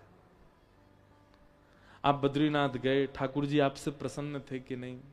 आपने तो उनको देखा, पर उन्होंने आपको देखा कि नहीं? क्या प्रमाण है? हजारों लोग जाते हैं। आपने प्रयाग कुंभ में स्नान किया, क्या प्रमाण है कि ठाकुर जी ने आपका वह स्नान स्वीकार किया? सबका प्रमाण क्या है? तब यहां पर एक बहुत सुंदर बात कहते हैं। कई लोगों को ये बात हो सकता है यूं लगे व्यास जी अपने आप ही बना रहे, पर नहीं, यहां लिखा है धर्मस्वनिष्ठितः पुंसाम विश्वक्सेन कथासु यः। आप किसी सत्संग में बैठे और सत्संग में आपका मन लगने लग जाए, तब समझो आपके जितने भी क्रियाकलाप थे आज तक वो सब स्वीकार हुए हैं। और जैसे ही सत्संग प्रारंभ हो, सोई झोंके आने लग जाएं, बार बार यूं देखे, अरे 7:30 बज गए, कब पूरी करेंगे महाराज जी कथा, अब कब विश्राम होगी कथा, कब जाएंगे, कब हम भोजन करेंगे, कब क्या, मतलब वह एक एक क्षण आपको भारी लगने लग जाए। किसी का प्रवचन, किसी का सत्संग, किसी भगवत वार्ता में आपको बोझ जैसा लगने लग जाए, तो समझ जाइए आपकी किसी भी अनुष्ठान, व्रत, नियम, संगम स्नान आदि किसी से भी भगवत प्रसन्नता नहीं है। ठाकुर जी की प्रसन्नता का द्योतक है सत्संग में रुचि होना। धर्मस्वनिष्ठितः पुंसाम विश्वक्सेन कथासु यः नोत्पादये दधिरतिम श्रम एवं केवलम। यदि उसका मन नहीं लगता सत्संग में और वो दुनिया भर के प्रकल्प करता है, कभी शिवरात्रि पर रात भर रुद्राष्टाध्यायी से हवन अभिषेक कर रहा है, खूब सारे यज्ञ कर रहा है, खूब तीर्थ यात्राएं कर रहा है, पर सत्संग में बैठा दो उसका मन ही नहीं लगता, तो उसके लिए कहा जाता है श्रम एवं ही केवलम, वो केवल मेहनत कर रहा है, ठाकुर जी उससे प्रसन्न नहीं है। ठाकुर जी की प्रसन्नता का द्योतक है आपकी कथा में, सत्संग में रुचि। हम तो चाहे जितने थक जाएं, जितने हार जाएं, यहां बैठते पता नहीं कहां से हमारा तो मन लगने लगता है, खूब आनंद आता है। तो हम तो इस बात को प्रमाणित, हमसे तो ठाकुर जी प्रसन्न है, तभी हमारा मन लगता है, नहीं तो नहीं लगे। धर्मस्वनिष्ठितः पुंसाम विश्वक्सेन कथासु यः नोत्पादये दधिरतिम श्रम एवं ही केवलम। इस प्रकार सूत जी महाराज अब सौनकादि ऋषियों को बता रहे हैं। आगे बंधुओं, अब भागवत जी की रचना कैसे हुई, क्यों हुई, ये सारे प्रकल्प बताए गए। फिर भागवत जी को परीक्षित को कैसे सुनाई गई, सुखदेव जी ने सुनाई, आदि आदि सब कल महाभारत के प्रसंग और रहेंगे। अब आज तो हम विलंब से आए, पर कल तो हम जल्दी आ ही जाएंगे। वृंदावन से हम 12 बजे ही निकल देंगे, ताकि यहाँ आकर के ठीक 4 बजे कथा का प्रारंभ हो, 7 बजे तक कथा चले। आप सब लोगों को जय श्री कृष्ण, जय सिया राम, जय श्रीमन नारायण। मैं तो जपूं सदा तेरा नाम, दयालु दया करो। मैं तो जपूं सदा, गाइए, मैं तो रटूं सदा तेरा नाम, दयालु दया करो। तो रटूं सदा तेरा नाम, दयालु दया करो।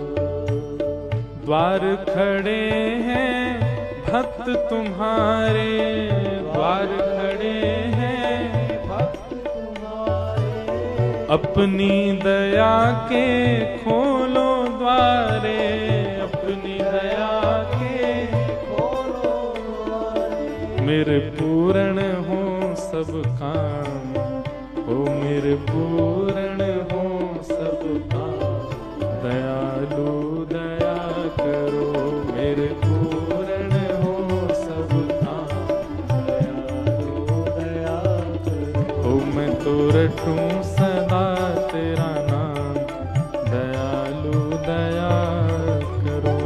रटूं सदा तेरा नाम, दयालु दया करो। दयालु दया करो, दयालु दया करो।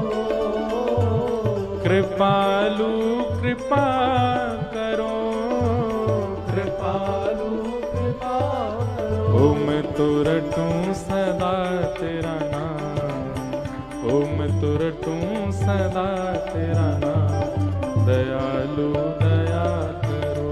मैं तो रटूं सदा तेरा नाम, दयालु दया। राधे राधे गोविंद गोविंद राधे, राधे राधे गोविंद गोविंद राधे। श्री राधे राधे